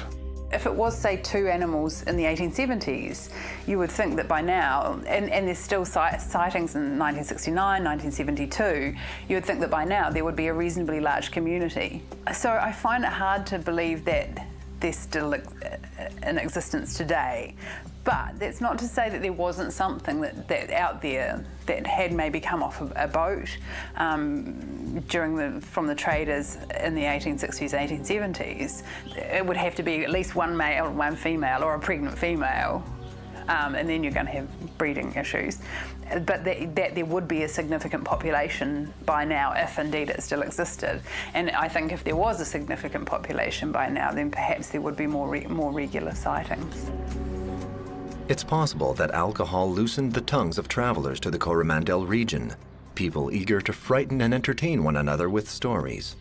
Sometimes in the wool shed, after shearing, you'd always have a couple of beers, and it might be in a couple of more beers, and then the stories come out and all the rest of it. Some people scoff at the stories, and some people get intently interested in the stories, and the storytellers get more and more into it, and this is how it goes. Often after they'd been at the pub, you know, that helps to tell a story. And there's another story about a couple of guys in a car. They'd been to the Coromandel pub. They're heading home. They got on top of the hill somewhere not far from Coromandel, and out of the tree that was overhanging the road swung this apparition. Swung down the tree and landed on the road in front of them. They stopped the car, put it in reverse, and backed all the way back to Coromandel. to the pub. One was a Maori guy, one was a Pākehā guy. And when they charged into the pub and grabbed their first drink, slowly the colour came back, and this Maori guy, he got such a fright that he was so pale, they thought he was a white guy. Never set eyes on him. And I don't think I ever will. I think we get a lot of people who do a little bit of making out they know a lot more than what they do, and it's only because they've heard a little bit and then they've added a bit more to it. We might not hear anything or anybody say anything for 10 years, and then we might get something that might turn up in the paper with a picture, or somebody might have been up the Cape there somewhere, maybe come ashore in the kayak or the boat, might have, you know, seen something that they thought, geez, I haven't seen one of that, anything like that before.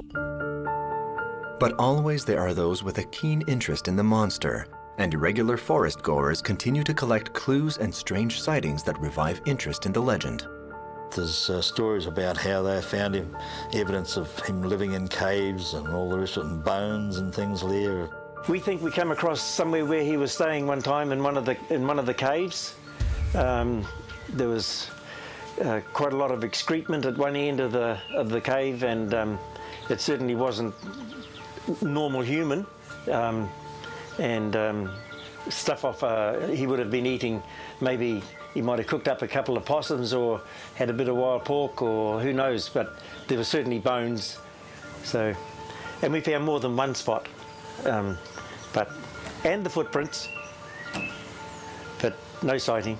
I think probably the early settlers before the Europeans got here, perhaps they used caves to put bodies and store remains in.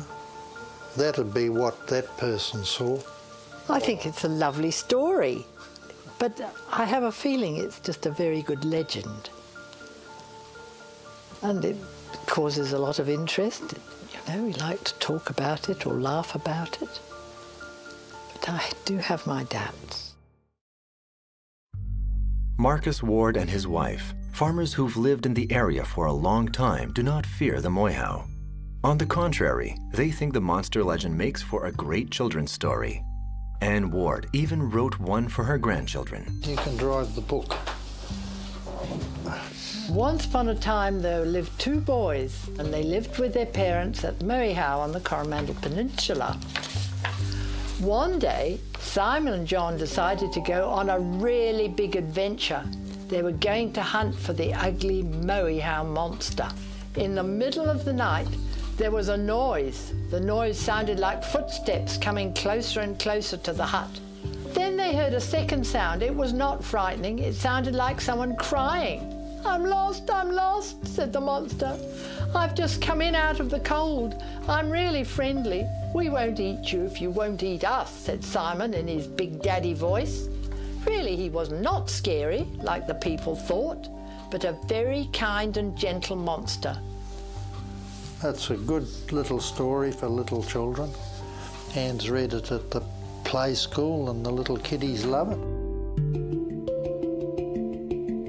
Despite the scarcity of evidence, and even if the moihau no longer dominates everyday conversations in the Coromandel Peninsula, great care is taken to preserve its memory in popular culture. I have 14 monsters. Yes, we have Mo as our monster, really, and so Mo comes from the legend of the Moihau monster, and the monster himself is quite a scary image, but Mo is a little educational, fluffy, muppety character that has evolved from that into a New Zealand-based program that actually all kids seem to really relate to more than a lot of the overseas TV programs that are available. And because he's located in New Zealand and goes to places they know, it's cool, it's fantastic. And they often talk about him and still draw him in the classroom. For the children of New Zealand, is the moihau more myth than monster? Has it lost its historical dimension? He's Mo, he's not a monster, he's just a puppet. They often will refer to Mo as if we're doing alphabet work, they talk about seeing the alphabet on Mo. But a couple of the children in the class live up on Mount Moihau, and so they have a relationship with the stories of the monster itself, and the monster with the sharp nails that catches fish and catches people. And they haven't really made the connection between the Mo program and the monster on their mountain. They're two different entities to them. Caretaker died 2 weeks ago. He believed that he had seen him several times, and there are people in the community who believe that he's real. One of the wee chaps, he's away today, goes pig hunting regularly with his dad, and he believes quite vehemently that he's experienced the monster, that he's seen him when he's been out pig hunting.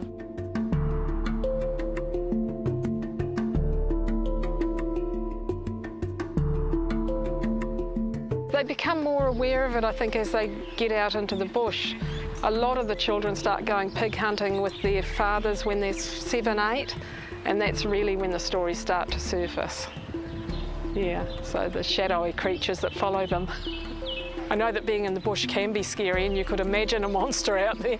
And it has sharp claws like this. Do I personally think it's real? Probably not. But there's lots of ways of explaining phenomenon, and that doesn't have to be in our terms. It's certainly in the forest, and there are a number of people around who believe that they have experienced them. I suppose if you easily got the jitters and got frightened, you could make it do all sorts of things in your imagination, couldn't you?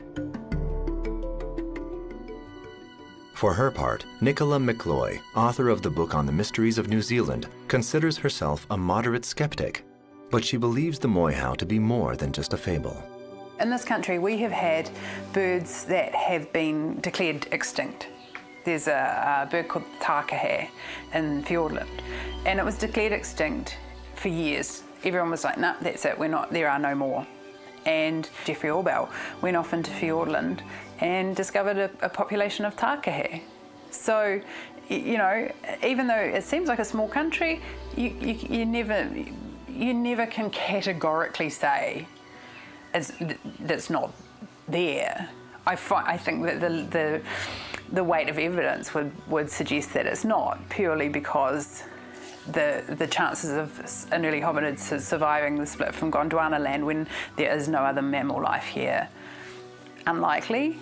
And then if the other scenario were to be true, where there was gorillas or apes of some sort that have escaped from ships, you would have to have had 2, and then you would have 150 years later you'd have a sustained population. It would be really hard to hide. But again, you know, it's difficult to say never, because there have been these creatures that have been declared absolutely to be extinct and have been rediscovered. So there are parts of this country where you just never know what's going on there. The legend of the moihau doesn't just survive in children's stories. The legendary strength of the monster has inspired a popular sporting event in New Zealand. And naturally, it's a grueling limit-testing competition.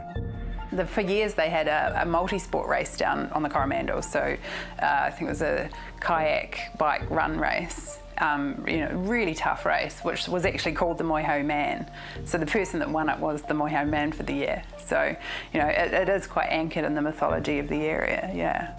Some say you have to be mad to attempt the Moihau, a 116-kilometre slog on sea, bike and foot.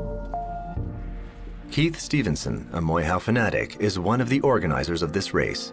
In the adventure race, you're always off in the bush somewhere, or up a river somewhere else, or exploring into all these different places, so it makes it exciting. Very good team building discipline, and lots of fun. The first time we put an event on which started in Coromandel, and we had to kayak. We had to kayak so far down, going up north, and then we got out of our kayaks, and then we mountain biked right up around the top of the Cape, and then we did another run. And all the time, when we're doing all these different disciplines, we're working our way right around Mount Moiho. The route is 70 kilometers or 44 miles long. Is a meeting with the Moiho part of the bargain? It is the home of the Moiho monster, and you will be up there in his area, so to keep a lookout. And I know quite a few of them were taking cameras in case they, you know, got a sighting. Yeah, I believe he's in there. Yeah, whoever he is, whatever he is. There was lots of new people come in, and very interested, as you are yourselves. This hairy man has sort of kept it revived all the time, keeping on reviving the story, and that's why it gives it legs, and it just keeps going. If there's more people that go up into the bush, maybe someday somebody might be able to, yeah, stop and talk to him. Who knows? It would be nice. Nice to know how long he's been up there. You know, as you get older, you realise the value of those stories, whether they were true or not doesn't matter. But you didn't sort of value them when they were told to you, and you try and recall these stories, and those are the only ones that I can sort of truthfully pass on. In the end, is the Moiho nothing more than a good story? It hardly matters, because New Zealand has fully embraced the legend. I like the myth and the stories that this has generated. I don't have to believe in anything if I don't want to. People love stories, particularly children. They love myths and stories, don't they? Gets the imagination going. On the Coromandel, anything's possible. Because it's such a, I mean, because it is such a wild kind of a place, and because there are, you know, communities there who don't want the intrusion of the attention and the intrusion of other people. There are a lot of, you know, people there that have moved there in order to get away from the rat race. So they kind of want to just keep themselves to themselves. So maybe if they did see something, then they're not going to say anything because they don't want the attention. I think he has a right to his peace and his freedom, and if he's got some secrets that he doesn't want to share, I think that should be his right. In our own way, I think we all respect that, but we'd still like to be able to catch up to him and have a conversation someday. To keep the legend alive, because it is rather a nice one, you must admit. He's never been known to do any mischief to anyone, so it's just a fable, really. Where else do you go to look for a monster that is such a lovely place?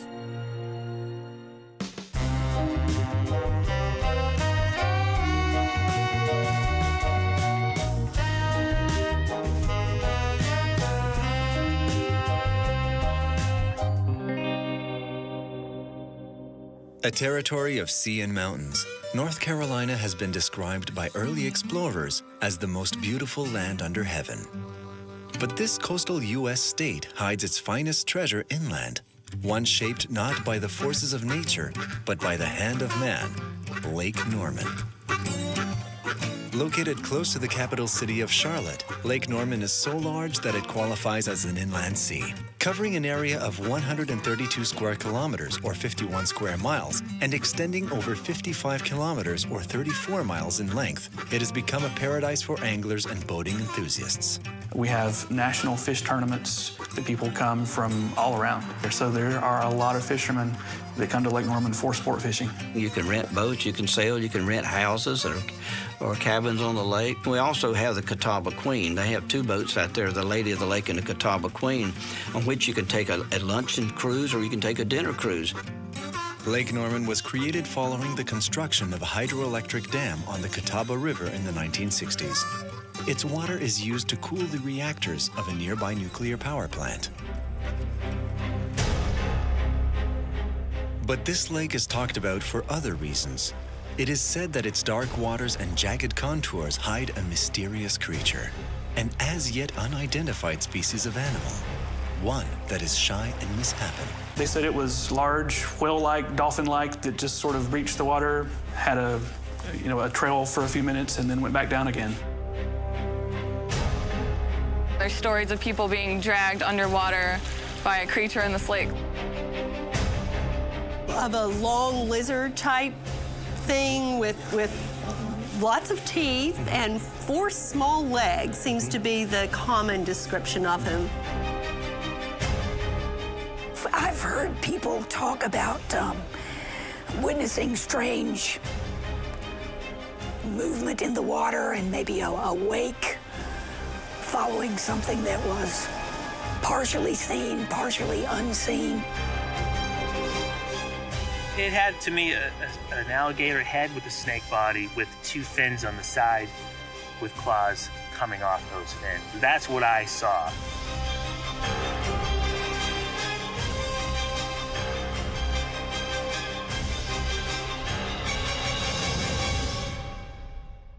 Two years after the creation of the dam, a rumor spread throughout the region, causing widespread panic. Apparently, while working to repair the dam, divers were surprised by a large creature appearing out of nowhere. The Lake Norman monster. And of course, that's a lake monster down here that is reputed to inhabit this lake that they built. They finished this back in 1963. And of course, they created this, this huge lake, the largest lake in North Carolina. It's over 35,000 acres of it. Ever since this happened, there's a lot of stories have cropped up. People have talked about seeing different things in the water. Well, after the dam was built, of course, this was a fertile fishing area. There were lots of crags and logs and that sort of thing for the fish to live in. The main story we heard was that don't ever go swimming at the dam because there are catfish as big as Volkswagens. And of course, you could identify with a fish as big as a Volkswagen, which would be fairly intimidating. And we heard tales of divers who would be down inspecting the dam who would come back up and say, "You won't believe what I saw," and that just fed into the whole, don't go swimming there because there's something down there.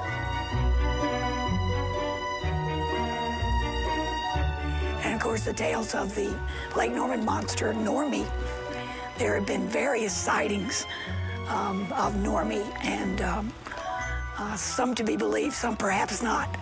I have not sighted it personally, though we have a pretty big lake and pretty deep water. Carl McCall lives on the edge of the lake and considered himself a skeptic concerning the rumors of a mysterious creature's existence, until the day he and his daughter witnessed the monster for themselves. Honestly, nothing of that size I've ever seen before, making such a wake where it actually would rock a sailboat that's actually moored to a dock. Yeah, it was pretty big. I didn't think there was like something that big in lakes, like maybe in the ocean, but it was really big, and I didn't know what it was. Growing up near the shore, I know what whales look like and sharks. I've seen them, dolphins, obviously, here in North Carolina. In the lake regions, you know, you see big fish and things like that, but nothing quite like this. And if I was the type of guy to actually take pictures and start texting people, then I definitely saw something that was a little out of the ordinary. Some local residents blamed the existence of the monster of Lake Norman, nicknamed Normie, on the nuclear power plant located on its shores. But other interesting hypotheses could explain this mystery. If many believe that radiation from the nuclear power plant could be the origin of the Lake Norman monster, others believe that the creature lurked in the waters of the Catawba River long before the construction of the dam. John Hare is the author of 20 books dealing mainly with history. He investigated local legends to write his book, Mysterious Creatures of the Tar Heel State. The Catawba River is sort of steeped in history and legends. There is a tradition, a long tradition of stuff, animals, mysterious kind of creatures inhabiting this river long before they ever dug this lake. I knew about the Catawba River because we used to seine and fish the Catawba River from up near Troutman all the way to where they built the dam. Lake Norman now covers over 530 miles of shoreline, so it's huge. It's bigger than the Sea of Galilee, and it's hard to imagine. There could be some creatures lurking in the deep because it's pretty deep down there where the original river went through. One of the prime examples would have been the Catawba Indians used to tell the story about a fellow that was living in a little village over on the east side of the river, and he canoed across the river, and he was hunting over there, and he sees this huge animal he saw. So he's like, he didn't know what it was there on the river. So then he gets up to investigate, and it's a giant snake. So he's an Indian brave. He thinks, well, you know, it'd be kind of good to show this off if I took it back home, you know. And so he takes and shoots it with his bow and arrow.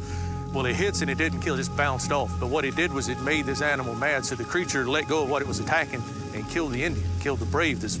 So he died there. His villagers, you know, saw what had happened and stuff. And according to legend, sometimes it would sweep people into the river. There was a crossing place there, and it would sweep them down into a deep pool and take them down there and kill them. So.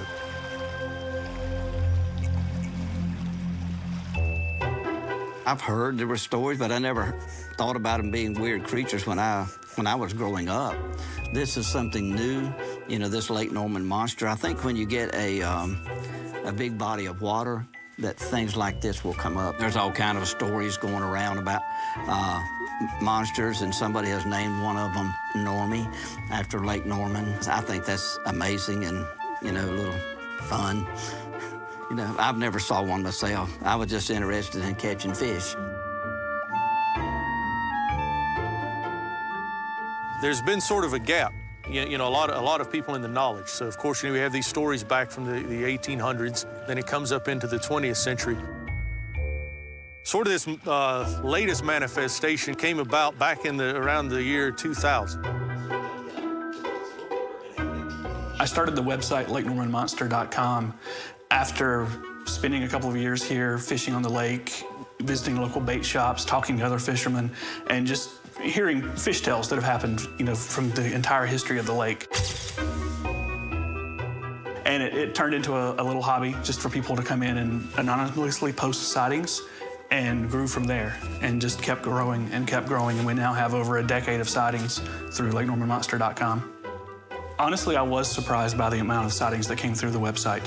The local newspaper at the time picked up the website pretty quickly and published an article about it. And then the sightings just really started coming in. You know, the first month we had 47 visitors, and the second month we had over 1,000, and it just grew from there. Sunday morning, that's nice. Son-in-law and I, well, sitting right on the bank. Okay. The strange scene witnessed by Amelia and her father during a routine walk along the lake is not only engraved in their memory, they managed to take a few photos.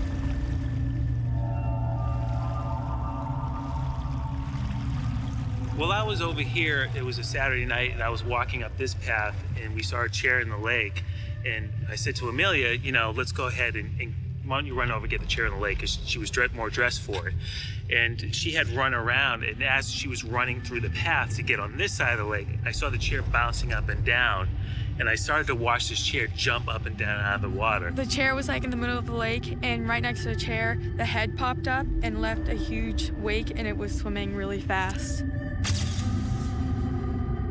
What I saw come out of the lake was a long head like an alligator, but it definitely had a long body. And what had happened is it left the chair and actually moved around to the other side of the cove there, where I was standing, and I watched it proceed to swim to the sailboat, and then behind the sailboat, it created such a wake that the sailboat was actually moving up and down and creating a wake. It was obviously attacking something, but we had watched this creature for about 10 minutes, maybe even 15 minutes, and watched it swimming back and forth from each side of the cove.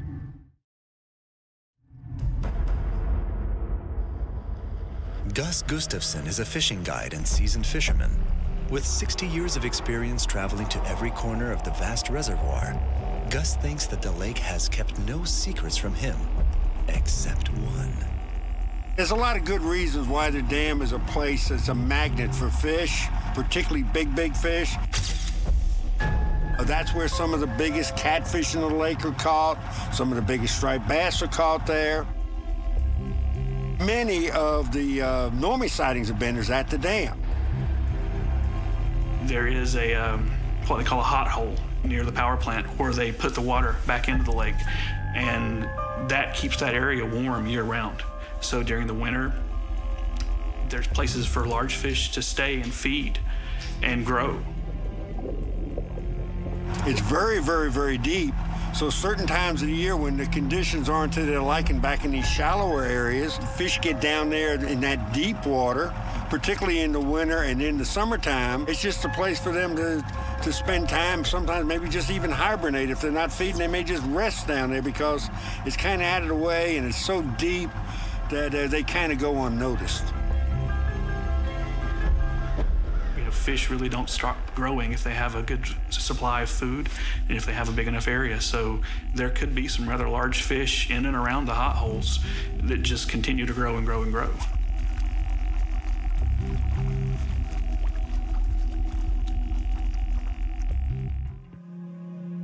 If one believes the fishermen's theories, fish observed at the periphery of the dam would tend to be oversized. But since its creation, Lake Norman has been regularly stocked, which has led some to speculate that Normie may be, in fact, the result of a crossing of species or genetic mutation. Well, you know, anytime you have a nuclear power plant on a lake or a body of water, you're going to get warmer water. We can actually swim here in February, in March, because the water is so warmed up by those nuclear reactors. So we do get big catfish here. The fish tend to grow a little bit bigger, but again, from what I saw, something this big was pretty amazing to see.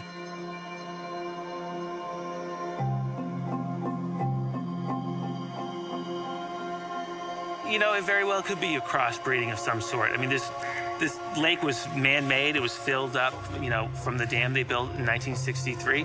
So, you know, it could be a crossbreed of some sort of creature or animal that they never really found or anything. The greatest possibility is crossbreeding. There are fish in Lake Norman that are hybrid. There are fish that have been put in Lake Norman to help control things like hydrilla, invasive weed, that are not native and are supposedly sterile. But, you know, there's that great quote from Jurassic Park, life always finds a way.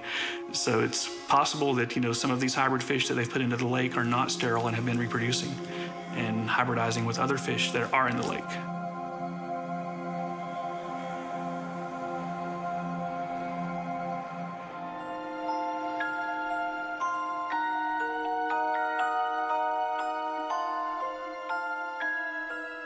You know, I wondered about whether there was any truth behind the story, and oh, that's just one of those things that people talk about. But having been here for 40 years, it's something that so many stories, so many coincidences could not be based on false. They have to be based on fact. In people reputable of all ages and walks of life, there's always someone that has seen him or seen some part of him, his tail as he goes down under the water, or whatever it might happen to be. You know, it's the preponderance of evidence that gives it credence in my mind, although I have never seen him.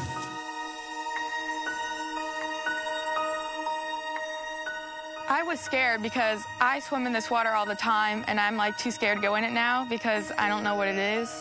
No, I'm a kind of a skeptic. I thought maybe it was just a different type of fish or something we've never seen before in these waters. But I have a boat myself, and I'd never seen anything like it. It was like a head of an alligator. A fin had popped out with claws on the end of it. This is not just an average fish that could shake a whole sailboat that's actually docked.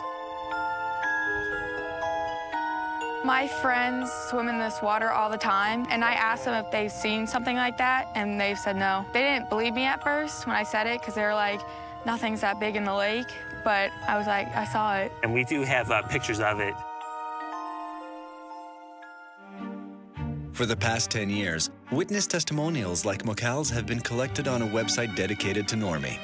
But even the most detailed reports, such as those supported by pictures, have not shed light on the mystery. We have had users send in photographs of things they see in the lake, and it's hard to say. Again, it's hard to judge distances. You know, you do see a head or a body with a wake behind it.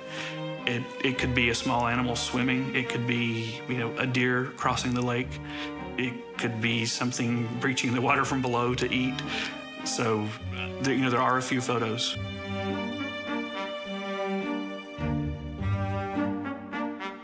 A few stories that made me question if it was true or not. One of them was actually submitted by a school teacher that had taken her class on a cruise through one of the local cruise ships. And she submitted the sighting that the entire class of 25, 30 children saw something breach the water and go back down. So that was, you know, a mass group sighting there. And that made me think, well, maybe there is something big out there. One of the things would argue in favor of there being a possibility of there being a large animal out here is the fact that the story's not isolated to Lake Norman. But you find it in this same river system. You see it up there. Lake James has its story of a monster. You also see the one down along the Santee and Lake Murray. I've even ran across an account of a sea monster being sighted off the mouth of the Santee River between Georgetown and Charleston. So if there is any sort of large creature, there's a river where that is a candidate in this neck of the woods to be home to some sort of large aquatic creature that's been here for millennia, even since before the Native Americans came, then it would be the Santee Catawba system.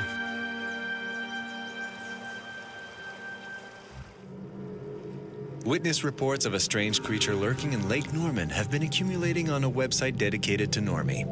Summer Cloninger is one of the most recent witnesses of a strange phenomenon. She has always lived by the lake and has been surprised many times by alligators, water snakes, and other amazing animals.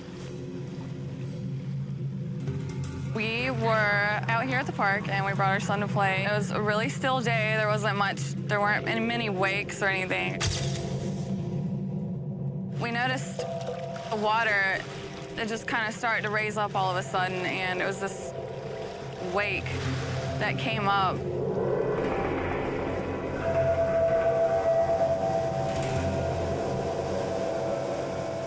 The weird thing about what we saw was that on each side, the wake was like 10 to 15 feet long, and it was pretty high. It was about maybe a foot high. It would come up a little bit, enough to where you could see the top of its skin.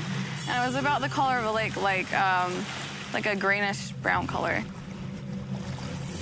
It was making its way down toward this cove right here on Ranger Island. After we lost sight of it, we heard geese over there that were hanging out in the cove. They just took off. You know, they were making a lot of noise and they just took off, so that was kind of weird too.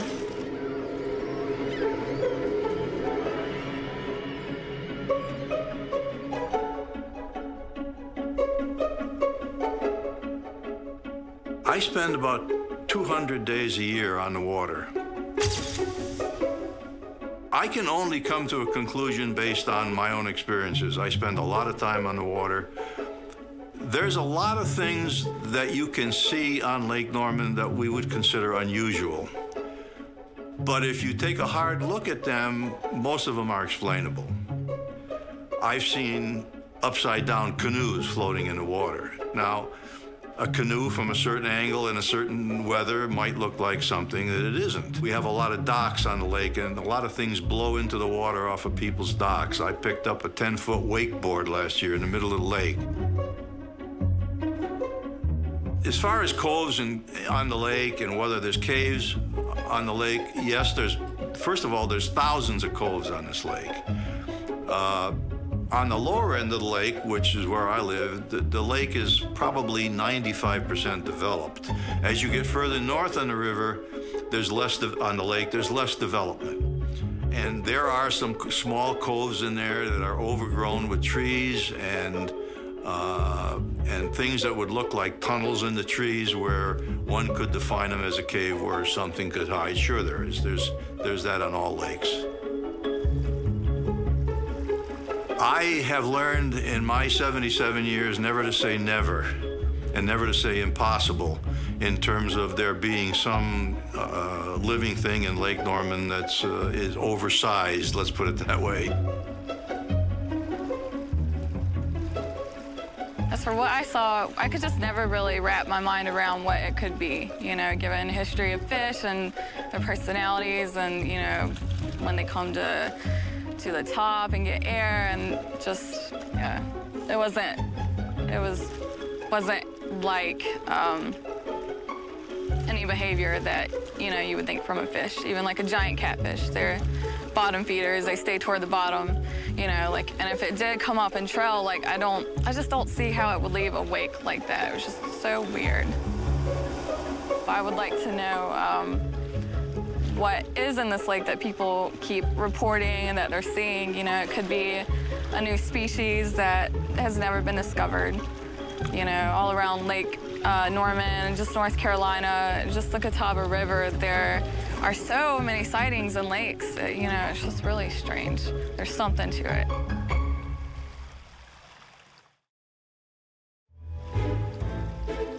An avid fisherman, Captain Gus regularly searches the waters of the lake with a well-equipped boat. From time to time, he even puts his boat at the disposal of visitors curious to learn more about this legendary beast. Well, what we're going to do today is we're going to look for Normie, the Lake Norman monster. It's a quest we've been on for 10 or 15 years now, and some days we see some indication of them, a lot of days we don't, but we've got electronic equipment on the boat. We'll use our eyes, we'll use our ears. What we've got here is we've got some pretty sophisticated electronics.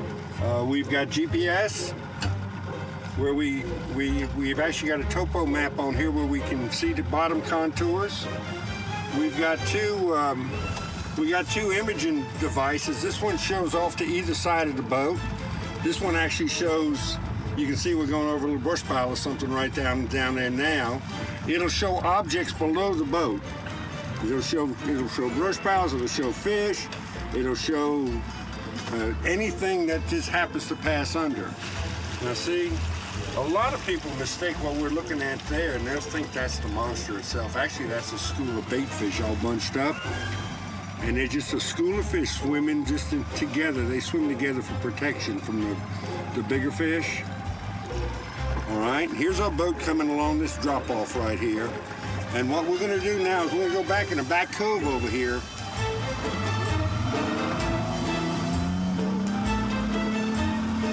Some fish images right here. See the fish down there? Those are fish. They're not big enough to be a monster.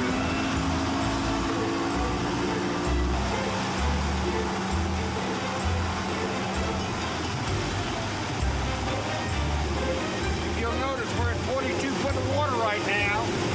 The lake is perfect for a monster of sorts. Is that it's as deep as 130 feet.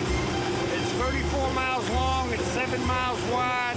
There's plenty of places for a big animal to hide.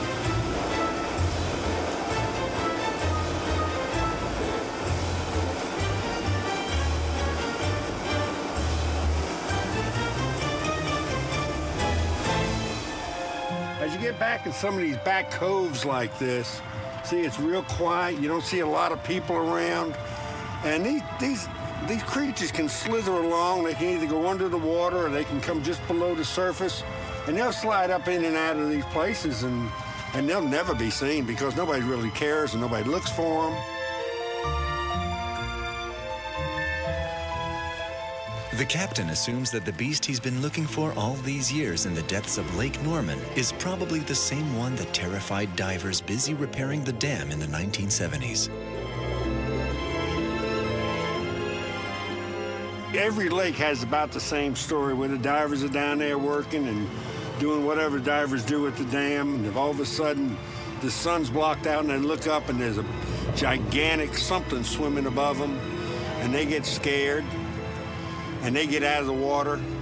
And in the case of Lake Norman, when they reported their sighting to whoever their boss was, they were laughed at. And they didn't say they'd quit, but they never came back to work. And they just refused to go back into Lake Norman because they know they had seen what we're looking for today.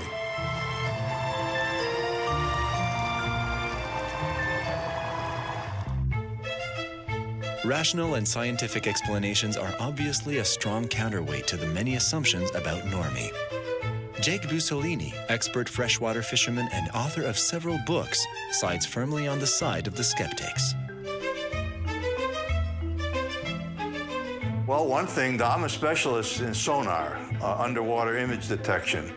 And I have sonar units on both of my boats, and they're always on from the time I leave the dock till the time I come back. And anytime I see an image on my sonar that's unusual, I take a picture of that image with my digital camera, put it right in my computer, and I have thousands and thousands of photographs of underwater images. And I use those in my books, and I use those in my lectures to show people what's going on under the water. Here's a photograph that I took of something that looks to be about 15 feet high. It could even be imagined to have a tail on it if you look down on the right-hand side.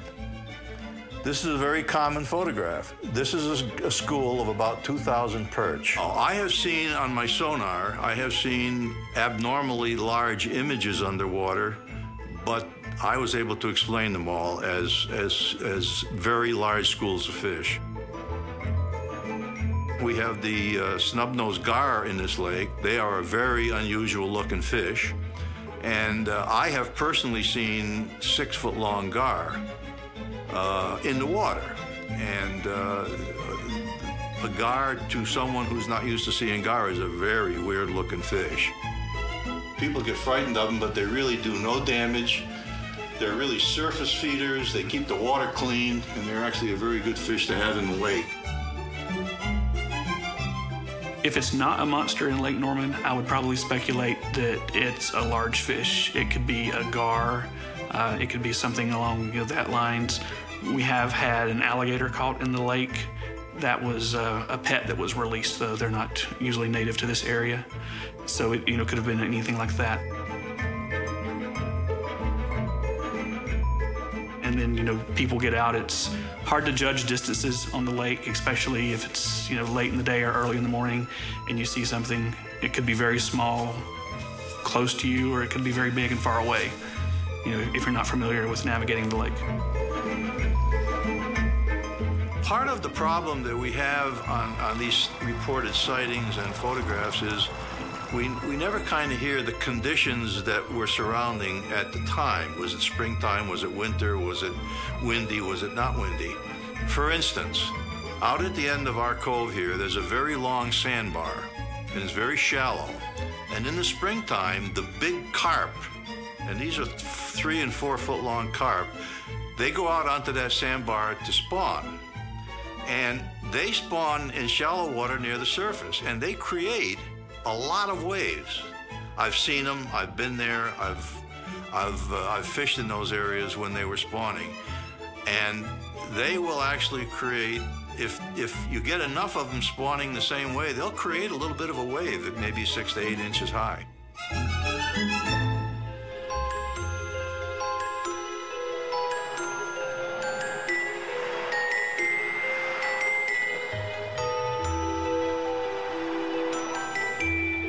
With regard to the nuclear plant and, the possibility of nuclear radiation, of course, that's always a question that people have. From my technical background and from my understanding of the technology of this particular nuclear plant, I would be very doubtful that there's any possibility of radiation exposure. Now, again, I can never say it's impossible because, we don't always know what's going on inside that plant. The only thing I would see that would pose a threat, because they pump so many gallons of this lake through the reactor coolant, the whole systems cool it down.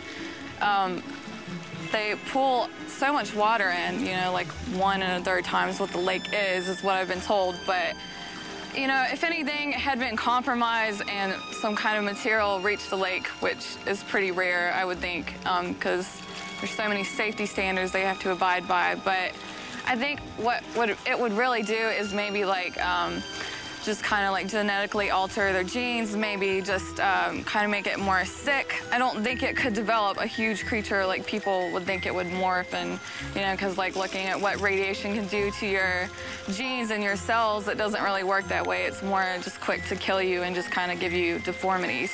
I don't really think there's a link between the nuclear plant and whatever this is, especially given like other lakes around here, they're seeing similar things, So I just think that maybe there's a species, we have 95% of our waters are just unexplored, so maybe we can't really say what it is. Until somebody can bring back some proof, like some actual verifiable scientific data. This means not photographic proof, but the actual creature itself.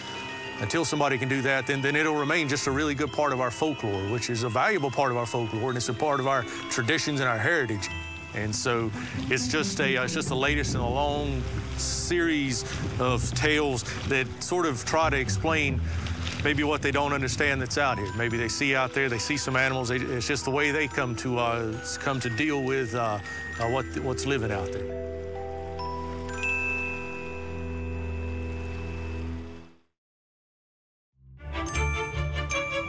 Whether skeptical or not, all the residents of Lake Norman agree that the monster of Lake Norman is the true star of the region's folklore, a folklore otherwise dominated by incredible fishing stories.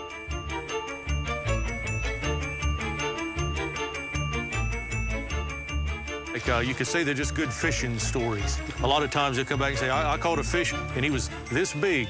And, each time you tell it, it gets bigger and bigger. So, who knows? Maybe somebody saw a big gator or something out here one time, and then next thing you know, they get to telling it, and it's the Loch Ness Monster swimming around out here. You never know. But if there is anything out here, though, this would be a prime candidate for a large creature. Of course, this has got a lot of habitat out here, big lake.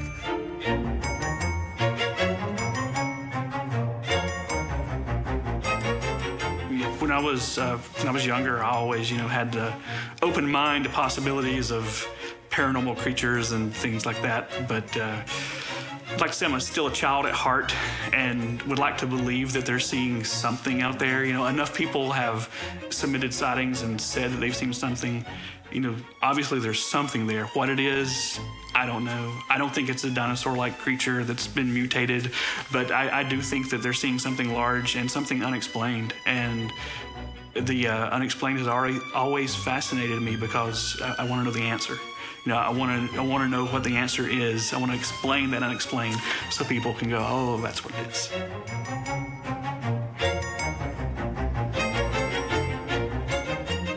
You never know, we might chuckle at them, but 100 years from now, some scientist, anthropologist might sit there and say, this is interesting to see how these people develop this story and how they develop their own folklore to explain something they didn't know anything about.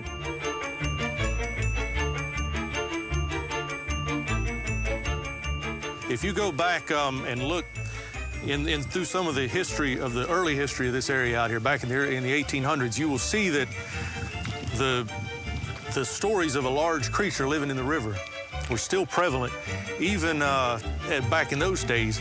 And although you don't really, haven't really found an account where they say, oh, such and such caught a big snake here, there, whatever. It was such common knowledge that a lot of the merchants would use it in their advertising. And so even back then, they knew the value of having some sort of unusual creature, so to speak, and from a tourist standpoint. Hey, boys and girls, have any of you ever heard of Normie? Yes. Yeah. Normie is a lake monster that lives right here in Lake Norman. My wife is a third grade teacher at a local private school.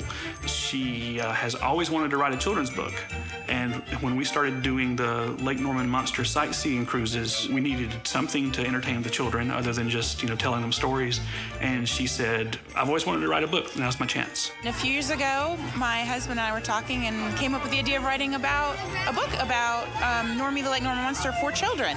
Because we thought it'd be fun to put a friendly face to the monster that we've heard about. So I spent a few months writing in, you know, asking for help from friends of mine and what did they hear and what did they notice on the lake, and came up with a story about Normie looking for friends, which I think a lot of kids can relate to.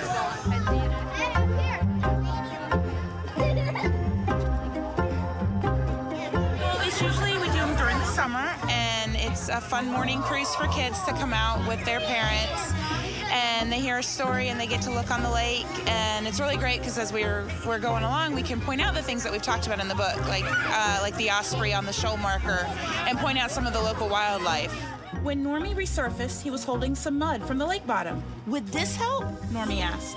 The osprey looked down at Normie's eager face. Down in the water. It's kind of cool and it's kind of neat because the kids are they're really into it, and they know about Normie. They know a lot more about Normie than most people know. What? I think I've seen Normie. Yeah? Once when we were driving to school. What did he look like? It was just like this big hump in the water. I think that was his back or something. Could have been his back sticking out. What color was he? Sort of greenish yellowish. Did you see any eyes? No, because I think it was the back. You saw his back? Yeah. Now, who else has seen Normie? Me. And they get out here, and if you get 50 kids on the boat, about half of them will see it or see something they think is it, and the other half probably don't care. But what they'll do, when you ask them, what did you see? Some people see a big, long object. Some see a fat, round object, see something with big eyes, big old dorsal fin coming out. Sometimes it's red, sometimes it's green. Some of them have binoculars. Some of them have their mama or daddy's sunglasses on. They have these long-billed hats, binoculars, and they have a lot of fun.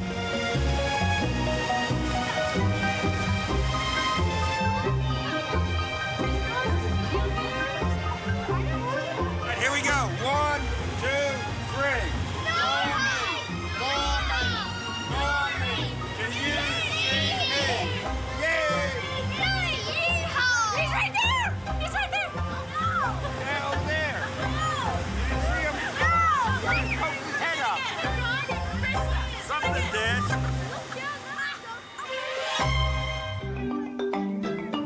One sign that Normie is firmly rooted in local folklore. It is said that children are already convinced that they have seen a giant and abnormal creature on the lake's surface. Here, it is the children who most benefit from the magical qualities of the legend of Lake Norman. But I still believe he is real. I think he's green. I think it's a type of underwater dinosaur. It doesn't have any claws, it has fins so that it can swim faster to catch the fish that it eats. I think he's a dragon that can swim.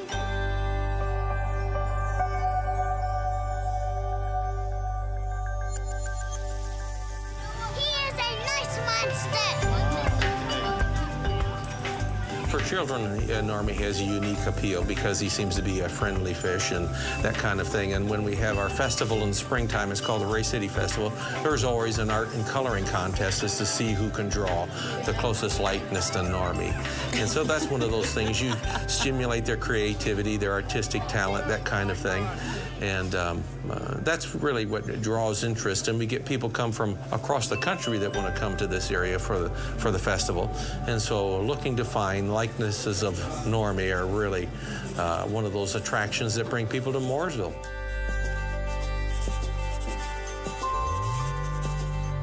To me, when I was a child, I'll give you an example of how it's changed. When I was a child, if I saw an automobile with a South Carolina license tag on it, to me that was a foreigner. And now we see people from all over the world comes here.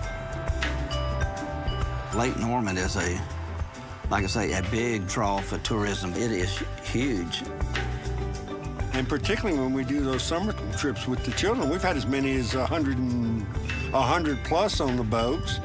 If you count the parents and everything, and I mean, they're just having a blast, and we wouldn't have that many people come out for anything but something exciting like that, and it just excites the imagination of these little guys, and they kind of keep us going and get us rejuvenated too. Right here. Guess who that is right there? That's not Normie, that's Captain John. having raised small children here. Oh yes, the monster's very real, and we have gone on many trips looking for the monster. We never saw him, but we know he's there.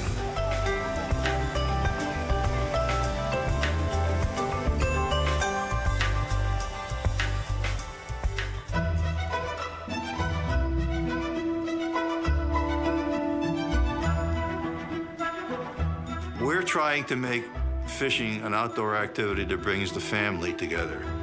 So from that point of view, I think Normie's very positive, because if a family is going to hop in a boat or rent a boat and go out on a lake with their kids for the day, and their purpose is to look for Normie, that's a good thing. I think it's good. It gets the kids off the computers, it gets them off the iPads, it gets them off the iPhone, and it puts them in the outdoors.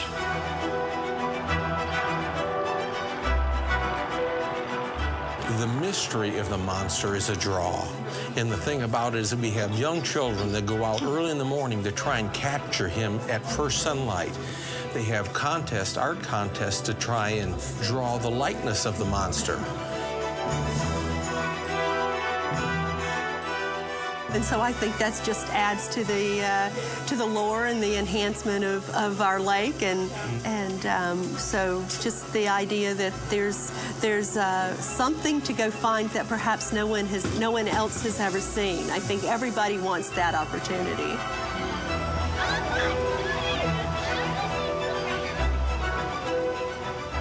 Out of the monster sightings done, or all the talk and all the notoriety about the monster sightings done, well, it's changed the way a lot of times when people just want to go out here and do sightseeing, one of the first questions they ask is, what's the story with the Lake Norman monster? What's the story? They don't even know his name. They don't know we call him Normie.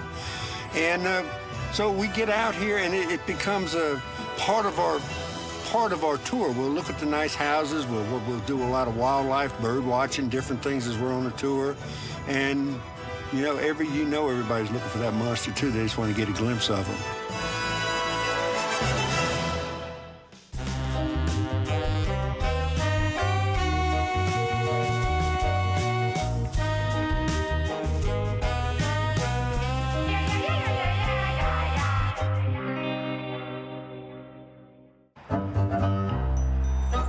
A doorway into Argentina's Patagonia region, the city of San Carlos de Bariloche lies at the foot of the Andes, bordering Chile, some 1,640 kilometers or 1,020 miles southwest of Buenos Aires. Founded in 1890 by Swiss settlers as a holiday resort, Bariloche now prospers as a tourist town of roughly 130,000 inhabitants. Surrounded by breathtaking natural beauty, the city stretches out along Lake Nahuel Huapi, in the heart of the national park of the same name. But this scenic paradise hides a dark mystery. Nahuel Huapi Lake, fed by water from the Andean glaciers, houses a strange creature. Yo vi el Nahuelito la última vez en el 2000. El cuerpo es como una ballena enorme, no tiene escamas y como piel de elefante. Por arriba gris, oscuro, y a medida que iba llegando a la panza, más clarito. Y tienen aletas. Y tienen una cola muy finita que hace de timón. Tienen el cuello muy alto y la cabeza chiquita. Y yo calculo más o menos de unos 12 metros. Enorme. Cuando lo vi, con el largavista bien, todo, busqué la enciclopedia rápido a ver, ¿no es cierto?, los dibujos que yo tengo de las enciclopedias. Entonces dije, ¡ah, sos un pletosaurio! Todo el mundo decía el monstruo del lago. ¿Por qué monstruo? Entonces yo digo, es un abuelo, un animal prehistórico. Y desde entonces se llama Nahuelito. Nahuel del lago y agregado el abuelito. Carolina Zirn has lived in Bariloche since the 1950s. Originally from Buenos Aires, Carolina settled in this eccentric area before it was fully developed, attracted by her love of nature and the breathtaking scenery. Today, as every day for the last 65 years, this nonagenarian spends her leisure time contemplating the mystery of Lake Nahuel Huapi. Over the years, she says she has witnessed 3 apparitions. Esto ocurrió a 5 kilómetros de acá. Las medidas estimativamente eran aproximadamente 22-25 metros de largo. En su lomo tenía 2 semiesferas y esas semiesferas tenían un color muy particular que era verde. Al irse, cometió mucho oleaje en la costa. Blas Sheik comes from one of Bariloche's founding families. The owner of a shipping company, he has a monopoly on the transit of vehicles, fuels, and heavy loads to the 4 communities of Lake Nahuel Huapi. He's been sailing the lake for over 30 years and also claims to have seen Nahuelito. Éramos aproximadamente un grupo de 20 personas que cuando vieron la magnitud se quedaron muy sorprendidas. Se mantuvo a la vista nuestra estimativamente 20 minutos, media hora. Fue casualidad que yo no haya estado con él, porque yo lo acompañaba bastante seguido a los viajes que él hacía. Yo tenía casi 9, 10 años y cuando él llegó a casa a comentar lo que había sucedido, yo decía, ¿cómo me lo pude perder? También me quedó el sentimiento de miedo. Las veces siguientes que lo acompañé a él en la embarcación, bueno, siempre estar atenta de los colores, de los movimientos que surgían a medida que uno va surcando el lago. Lake Nahuel Huapi is of glacial origin. Its name, given to it by the Native American Mapuche peoples, means Lake of the Tiger. Se decía que en la isla que vemos acá atrás de fondo había pumas y por eso le ponían la isla de los tigres o la isla de los leones. Cuando hablamos del Nahuelito, estamos hablando todavía de algo desconocido. Muchos creían que había un plesiosaurio en este lugar y es muy difícil. Los vecinos hablan de Nahuelito con mucho cariño, hablan. Yo no he tenido la posibilidad de ver el Nahuelito como algunas personas aseguran haberlo visto. He visto cosas que no puedo saber si realmente son hechos físicos que se producen por alguna causa de reacción química bajo superficie. Seguramente no ha sido ni un animal, ni mucho menos. Este es un lago que tiene sus misterios. Yo que tengo la suerte de vivir sobre la costa del lago Nahuel Huapi, veo, sobre todo a la noche, cosas interesantes, luminiscencias en el lago. Se ven cosas extrañas, digamos. La Patagonia, a través de los años, se ha convertido en un lugar de mucha magia y mucho misterio. Los primeros relatos, digamos, conocidos, hablan de un lugar lleno de misterio, lleno de muerte. Inclusive en los mapas de la antigüedad figuraba como el país del diablo. San Carlos de Bariloche fue en sus comienzos una región de asentamiento de pueblos nómades, de comunidades nómades, de los tehuelches, hace miles de años, y con el tiempo se fue transformando en un pequeño poblado que era una colonia agrícola ganadera. Con el tiempo, el turismo marcó el rumbo económico de la ciudad y llegó a lo que es hoy. En fin, es un lugar como una aldea de montaña donde yo estoy orgulloso de vivir, ¿no? It is this wild and mysterious side to Patagonia that pushed Carolina Zern to change her life in the 1950s. Cuando yo llegué hace 50 y pico de años acá, Bariloche no existía. Era una aldea. Estaba todo sin explotar. No había cloaca, no había luz, ni pensar en teléfono, ni cable, nada. After the first mention of a strange apparition in Lake Nahuel Huapi over 100 years ago, Nahuelito has been rather quiet. Por primera vez, debo suponer que fue en 1910. La segunda vez después fue en 1936 y la cuarta vez en 1957, después en 1986 y la última aparición es en el 2006. En la época en que estamos, hablar de un plesiosaurio que se extinguió hace 65 millones de años es un poco difícil. Lo van a tomar como una cosa muy alocada. Y no fui la única que lo vi porque vi 2 personas más que la vieron. Pero no querían decir nada porque acá cuando vos ves algo extraordinario, la gente dice, tomó de más. Vamos a decir que el plesiosaurio de Nahuelito le dio a este lugar una resonancia. O sea, con Nahuelito Bariloche creció. Antes se vivía de otra manera, se vivía de la pesca del lago, de las cosechas. En cambio ahora Bariloche vive de un turismo. Una vez que Nahuelito se fue instalando en la mente de las personas, muchas personas de Buenos Aires, muchos turistas, mucha gente de otras partes del mundo, querían venir a ver ese monstruo. The first peoples conceived of the tiger of the lake as mysterious and indestructible. The Mapuche talk of a mythical being that haunted all of Patagonia. They called him El Cuero. Los antiguos pobladores, los mapuches, que poblaron toda esta zona y todavía siguen poblando, tenían una leyenda muy particular que era la leyenda del cuero. Que ellos veían un cuero, como un cuero flotando en el lago, que se llevaba a los animales.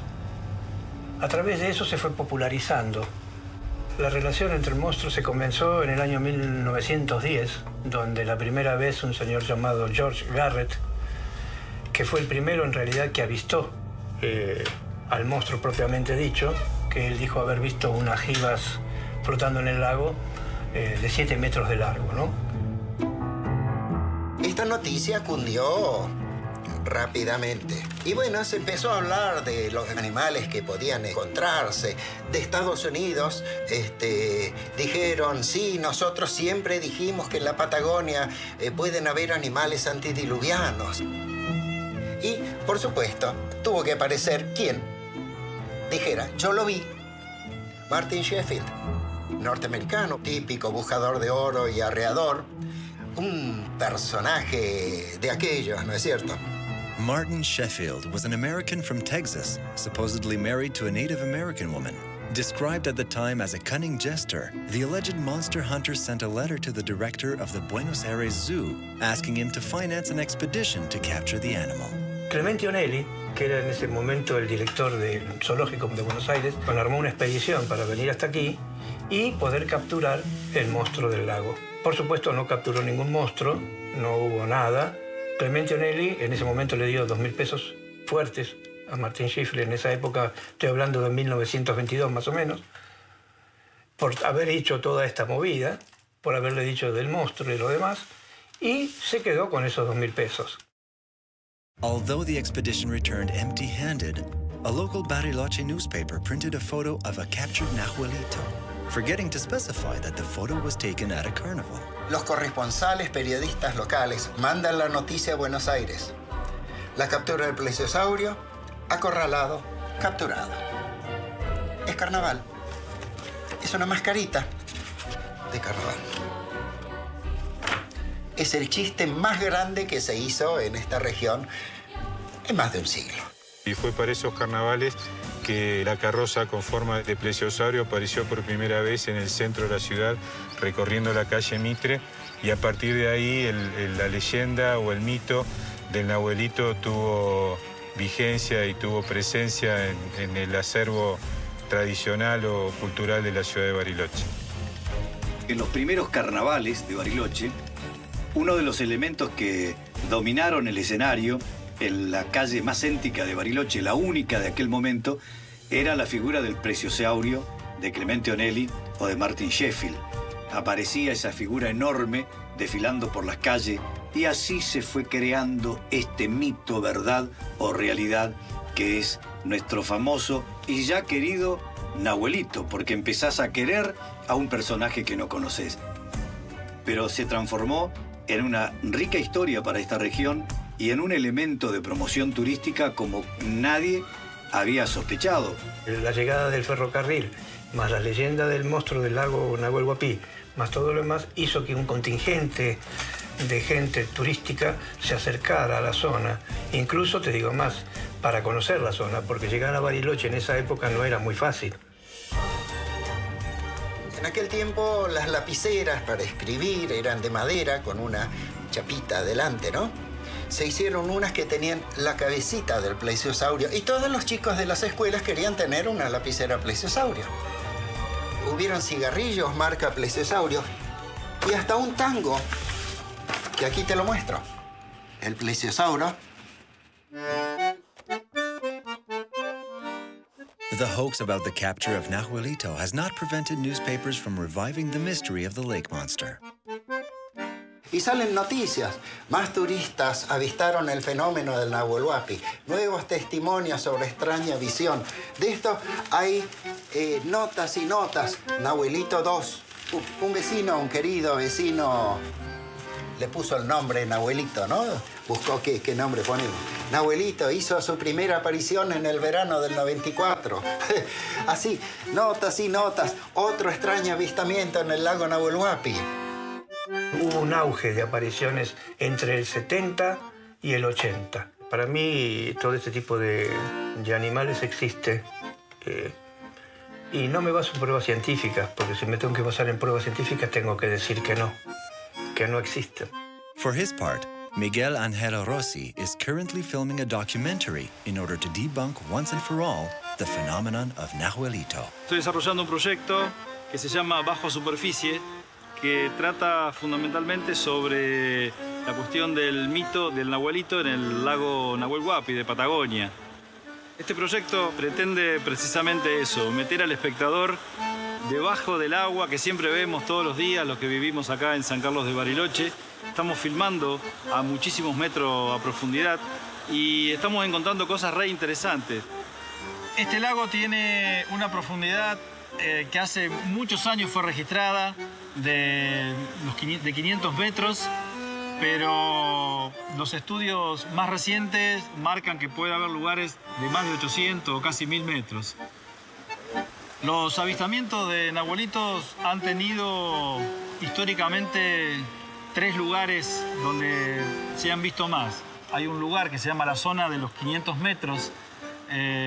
Allí nace un brazo que se llama el brazo tristeza. Ese es uno de los lugares donde más veces se ha visto a Nahuelito, ¿no? Nahuelito es todo un fenómeno para los habitantes de esta región y mucho más aún para los visitantes. No tuve ninguna experiencia respecto de un avistaje o algo que se parezca a algún movimiento extraño en el lago Nahuel Huapi, a pesar de haber nacido en Bariloche. Sí tuve, por mi profesión y porque hice muchas notas, el relato de vecinos que aseguran haber visto a lo que hoy definimos como Nahuelito.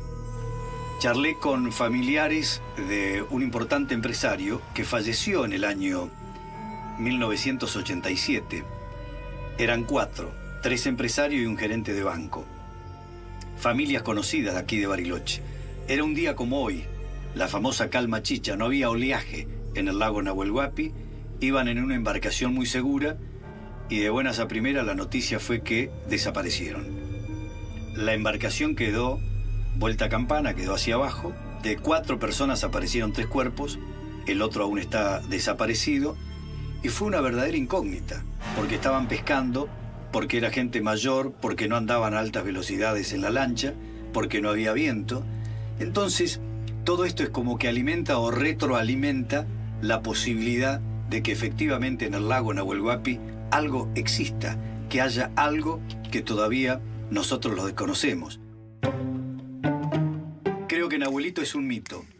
Para algunos es una realidad. Si está, ya pasa a ser nuestro. Si no está, felicitamos a aquellos que relataron una leyenda, un cuento, una ficción que llegó ya a los planos internacionales. La televisión de vez en cuando muestra algún relato de algún vecino, la radio hace lo propio. Y lo que han tomado fuertemente esto son los caricaturistas o los dibujantes. Se imagina a este Nahuelito ya como figura central y como mascota de esta ciudad. Cada 5 años estamos hablando fuertemente de él. por ahí en 5 años puede tener una aparición, relatos que dicen haber visto a Nahuelito. Después vuelve como un silencio profundo donde nadie habla, hasta que resurge nuevamente, por otro relato popular, la figura de este animalito. No he visto personalmente a Nahuelito. Sí he visto 2 o 3 filmaciones realmente que me hicieron pensar bastante al respecto de su existencia. Me encantaría verlo si existe. Y sí presto atención a aquellas personas que dicen haberlo visto, porque generalmente los ojos no mienten, y sumado eso a la tradición, o un poco a la historia de su presencia, de su existencia, hay que darle crédito a aquellos que sí dicen que existe Nahuelito. Los avistamientos del Nahuelito siempre se han hecho en los días que el lago está muy calmo, que parece que estuviera, como se dice acá, planchado, como si fuera un aceite. En esos días se puede ver movimientos internos, se puede ver movimientos de agua, y se puede ver emerger como lomos. Desde la costa se ha visto mucho, se han sacado fotos, se han filmado, pero que no sobresalen demasiado. Por eso el lago tiene que estar muy calmo. Pienso que como no había olas, porque el oleaje renueva el oxígeno en el agua. En cambio estaba el lago quieto, como planchado. Y seguramente salieron a la superficie para oxigenar, para sentir oxígeno.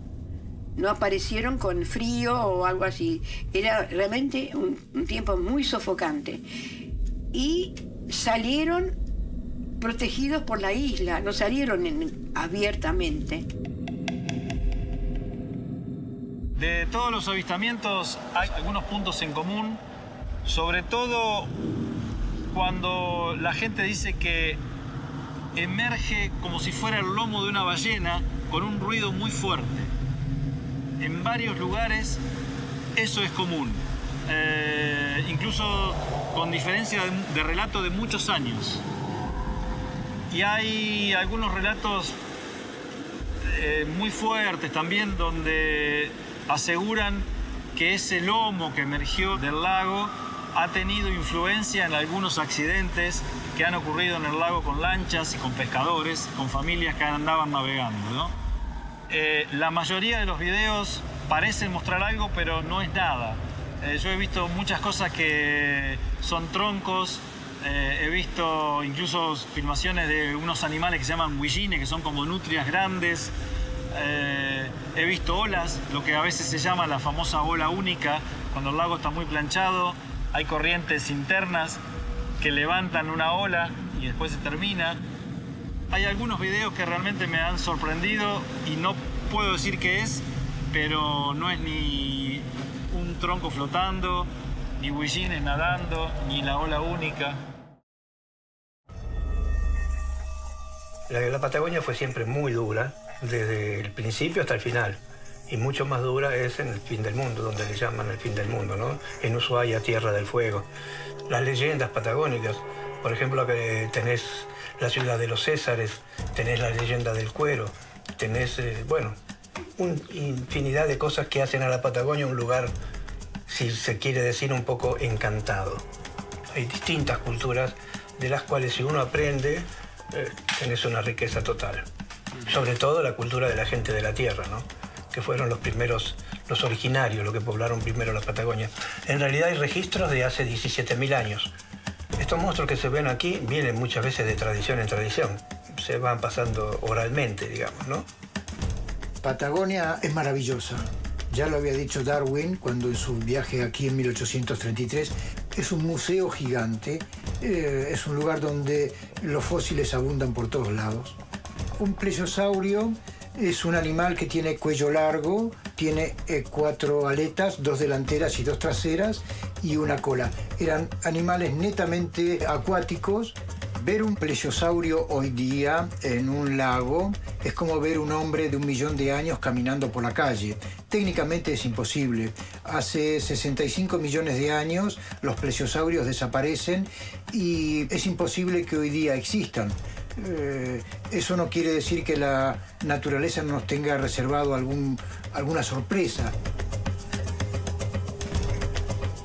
Puede ser que todavía hayan sobrevivido algunos animales, como el celacanto, por ejemplo, que es un pez que se encontró en la India hace más o menos 60 años, que se creía extinguido hace 65 millones de años. Y ese pez fue formando híbridos hasta llegar a la fecha de hoy. Yo supongo que si ese pez que se tendría que haber extinguido hace 65 millones de años y no lo hizo, ¿por qué no pudo haber sobrevivido y haber hecho híbridos un plesiosaurio? Hay un trabajo realizado por científicos de la Universidad del Sur, de aquí de Argentina, donde ellos descubrieron que los famosos lomos que se ven navegando sobre el agua son burbujas de gas que salen de una falla que hay en el lago Nahuel Huapi, que van formando como si fuera el lomo de un plesiosaurio que va navegando. Esas burbujas de gas son producidas porque nosotros estamos en una cuenca petrolífera. Nosotros tenemos una cultura muy tecnológica, tecnología por todos lados, que no está mal, por supuesto que está muy bien, pero no nos olvidamos nosotros muchos de lo que es la Tierra, de lo que la Tierra nos da, de lo que la Tierra nos enseña. Entonces no podemos nosotros aceptar, ¿cómo te puedo decir?, la creencia de que puede existir un monstruo en un lago. ¿Cómo puede existir una cosa semejante?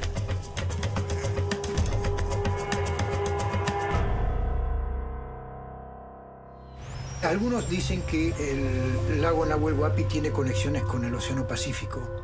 Por eso dicen que entraría el nahuelito del Océano Pacífico para aquí. Pero eso es imposible también. Los chilenos dicen de que ese animal se ve en el Pacífico. Ahora, ¿cómo llega acá? Yo pienso que la cordillera no es una mole, sino que hay subterráneos. Porque si no, ¿cómo puede ser que el lago esté siempre a la misma altura? Porque con la lluvia no crece. Si el Océano Pacífico estuviera aquí y el Nahuel Huapi aquí, el Nahuel Huapi tendría agua salada, ¿sí? Y si fuera al revés, que el Nahuel Huapi está más alto que el Pacífico, las aguas del Nahuel Huapi desembocarían en el Pacífico y no en el Atlántico. Y si estuvieran los dos al mismo nivel, tendría que tener una caverna muy grande. La sensación que tengo de vivir acá es de libertad, de aire puro, sobre todo el silencio. Y a la mañana temprano escucho los pájaros. Y tengo un carancho, que es una ave más bien grande, gris, que se para arriba del poste y tenemos una conversación. Yo tengo una conexión muy fuerte con la naturaleza, en general. Tanto sea árboles, plantas y animales. Las culturas indígenas son muy distintas a nuestras culturas. Ellos respetan la tierra, respetan sus tradiciones, respetan sus, entre comillas, sus monstruos, sus seres mitológicos. Ellos los respetan porque es parte de su vida. La tierra es parte de ellos. Le llaman monstruo. ¿Qué derecho tenemos nosotros porque encontremos animales que no son lo mismo que lo que nosotros sabemos? Que no se parecen a un caballo, ni a una oveja, ni a un perro. ¿Por qué tenemos que llamarlos monstruos? Cuando apareció ahí en la isla, eran un grande que yo pensé tendría que ser la hembra y dos más chiquitos, estaban jugando ahí. Por eso los chapoteando, como quien dice, ¿no? Que está la mamá con los chicos en la playa. Y por eso pude verles todo el cuerpo, que no son terrestres, que tienen aletas, 4 aletas. Me encantó verlos, ¿no es cierto?, que estuvieran libres. Y en eso, la que yo suponía que era la hembra, se paró de golpe y miró para el lado del lago y venían lanchas del club náutico. Entonces yo empecé a gritar acá. ¡Váyanse! Como una loca. No sé si me escucharon o no me escucharon. La cuestión que hicieron y desaparecieron debajo del agua. Nosotros depredamos, no vamos a ir a estudiar una criatura, como decís vos, que está nadando en el... No vamos a investigar a ver qué es esto, por qué está acá. Nos vamos directamente o con un arpón o con una bomba, tenemos que destruir. En cambio, la gente anterior, nuestros antepasados, no hacían eso. Las pruebas que hay son circunstanciales de un avistaje o de una fotografía que supuestamente se puede tomar ocasionalmente. Pero pruebas científicas, no, porque para los científicos es muy difícil creer que un animal de esas características o una bestia de esas características pueda haber sobrevivido a demasiados cambios climáticos y demás. Toda leyenda viene de una realidad. Primero está la realidad, después se convierte en una leyenda y después se convierte ya en un mito. Una de las versiones que afirman que el nahuelito no existe, yo la tomo de las experiencias de un viejo capitán de barco, hoy fallecido, que se llamó don Fernando Galeani, desde la década de 1930, cuando empezó a navegar al lago Nahuel Huapi, sostenía que la presencia del nahuelito era nada más y nada menos que lo que él llamaba la ola muerta. According to Captain Galliani, a dead wave is created by the passage of a boat. This ripple can travel for great distances along the surface of a lake, and together with an optical effect caused by the sun, may seem strange. Esa teoría que yo la tenía como válida me hizo pensar en la posibilidad de que realmente el animal existiese, porque un día bajando, un amigo mío bajando desde el Cerro Campanario, vio un movimiento raro en el lago, más o menos entre el movimiento y la silla, unos 2 kilómetros, y él apuntó con su cámara y lo trajo con el zoom, y era un cuerpo que se estaba moviendo, que ascendía hacia la superficie, formando un círculo, una curva en realidad, muy cerca de la costa del brazo campanario, casi en superficie porque el color del cuerpo era de más o menos grisáceo, gris claro en mi memoria, y volvía siempre en curva a hundirse en el agua y desaparecía. Realmente estas imágenes nos dieron a pensar de que posiblemente algún animal vivo estuviese en las profundidades del Nahuel Huapi, porque, vuelvo a decir, un tronco no sube en curva a la superficie y vuelve a hundirse en una trayectoria pensada, sino que eso realmente tenía vida y debía ser bastante grande. Los que éramos más escépticos en pensar en la vida, en la presencia de Nahuelito, la verdad que en ese momento le dimos la duda de por lo menos que algo había abajo del lago, pero no sabíamos muy bien qué. These images captured the attention of the media and were published on national television for all the country to see. Yo creo que existe, que es parecida a una mantarraya. Yo creo que hay una pareja o un individuo que está y que puede vivir tranquilamente, o sea, sustentarse del lago, tranquilamente. Me sorprendió ver una cosa flotando en el lago. Era como si fuera un globo negro que venía a toda velocidad desde la península de San Pedro, del fondo de la cordillera. Fui a buscar el largavista para enfocarlo mejor y cuando enfoco el largavista veo que esa cosa negra que flotaba no era un globo común, ni tampoco un submarino como pensé, porque había sacado un cuello muy largo con la cabeza arriba. Creí que era el periscopio. Y cuando vi todo el cuerpo, busqué rápido una hoja para dibujarlo. Y llamé a la radio para decir que si por favor miren, porque yo no quería ser la única de que haya visto semejante animal. tengo cámara fotográfica, pero no tenía rollo. ¿No es cierto? Y este pletosaurio no me avisaba por teléfono cuando venía. A lo mejor vino muchas más veces que yo no lo pude ver, ¿no? La fecha que vino, las 3 veces que lo vi, estaba el lago planchado, no había, era muy agobiante el tiempo. Para mí se alimenta de algas, no le da tampoco la boca para comer a una persona. Si alguna vez se le hubiera ocurrido comer a un ser humano, se hubiera muerto envenenado. Porque nosotros somos tan malos, destilamos tanta maldad, que se hubiera muerto envenenado el pobre abuelito. Tengamos en cuenta un detalle interesante. Los lagos estos no son lagos muy viejos.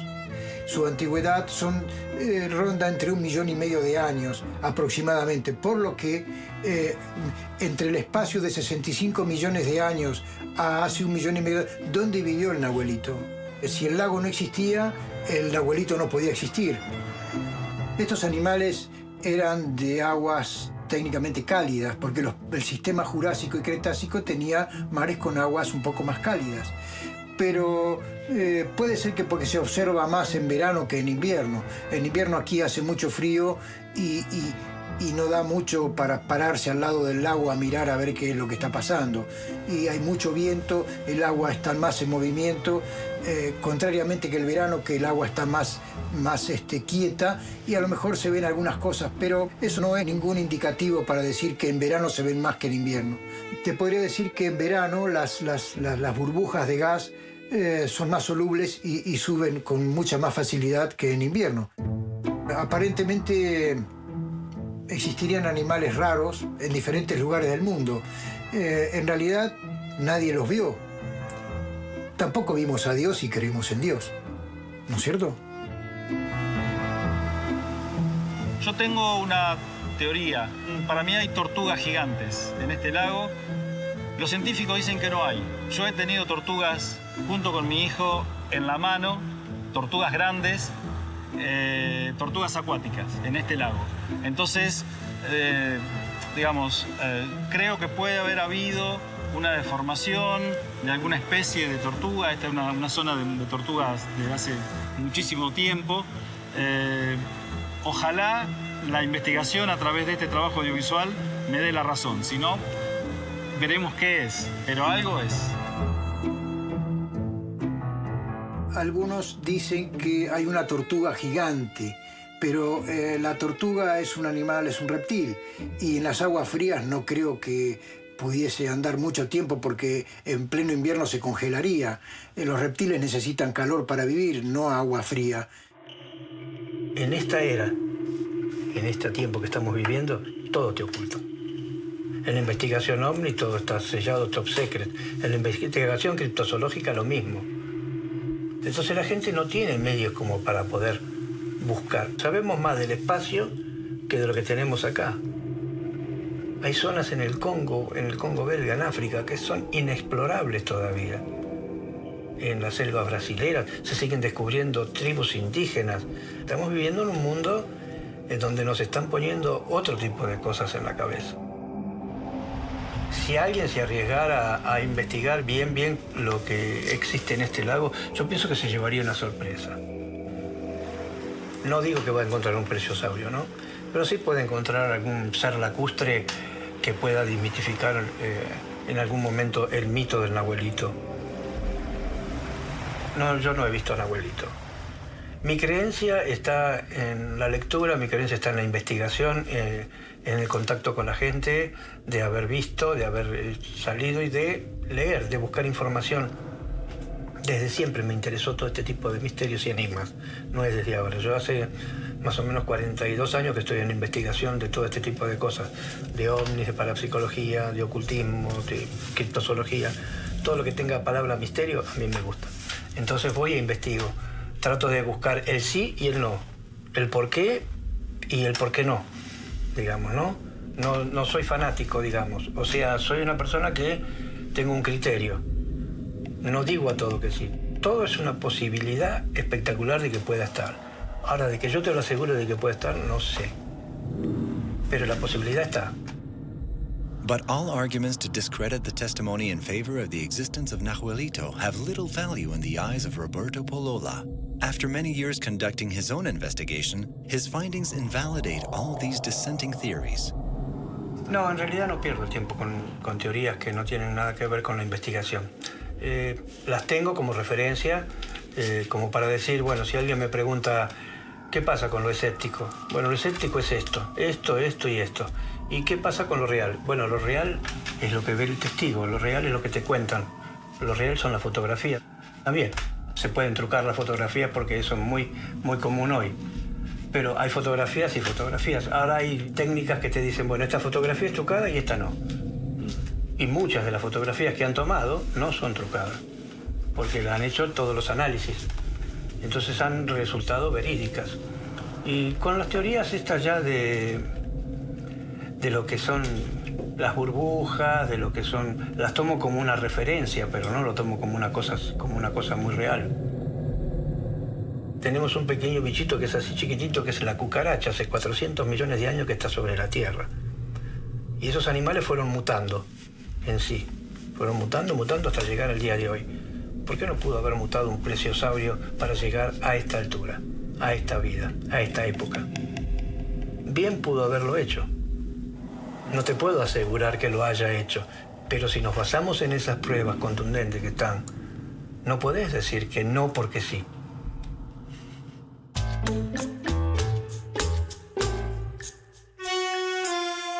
Los turistas que llegan a San Carlos de Bariloche básicamente vienen buscando disfrutar de la naturaleza. Esta región tiene múltiples posibilidades de aprovechar la naturaleza, ya sea en verano en la montaña, con sus lagos.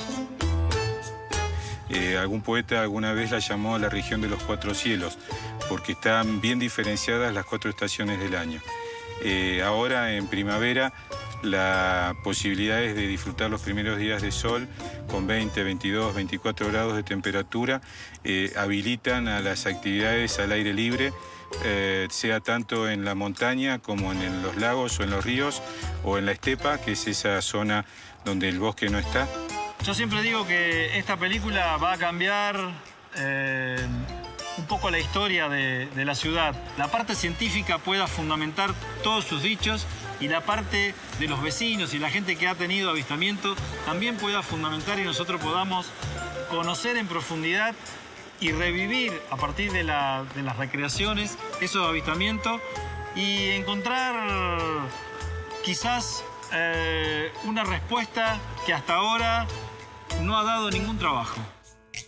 A principios del siglo XXI, la presencia de Nahuelito en todas las excursiones era prácticamente cotidiana. Se lo veía sobre todo en los días de primavera y verano, los días que el lago está calmo, está planchado. Ahí dice la gente que es cuando se lo puede ver mejor.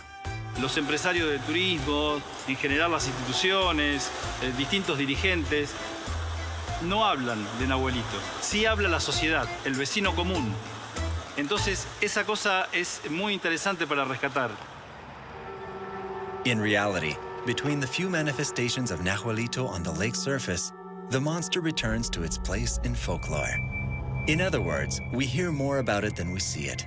But this doesn't mean that we stop believing. La última referencia que yo tenía era en el 2006.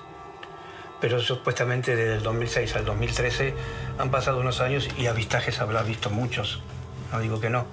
Hasta ahora han aparecido 6.500 especies diferentes de animales totalmente desconocidos.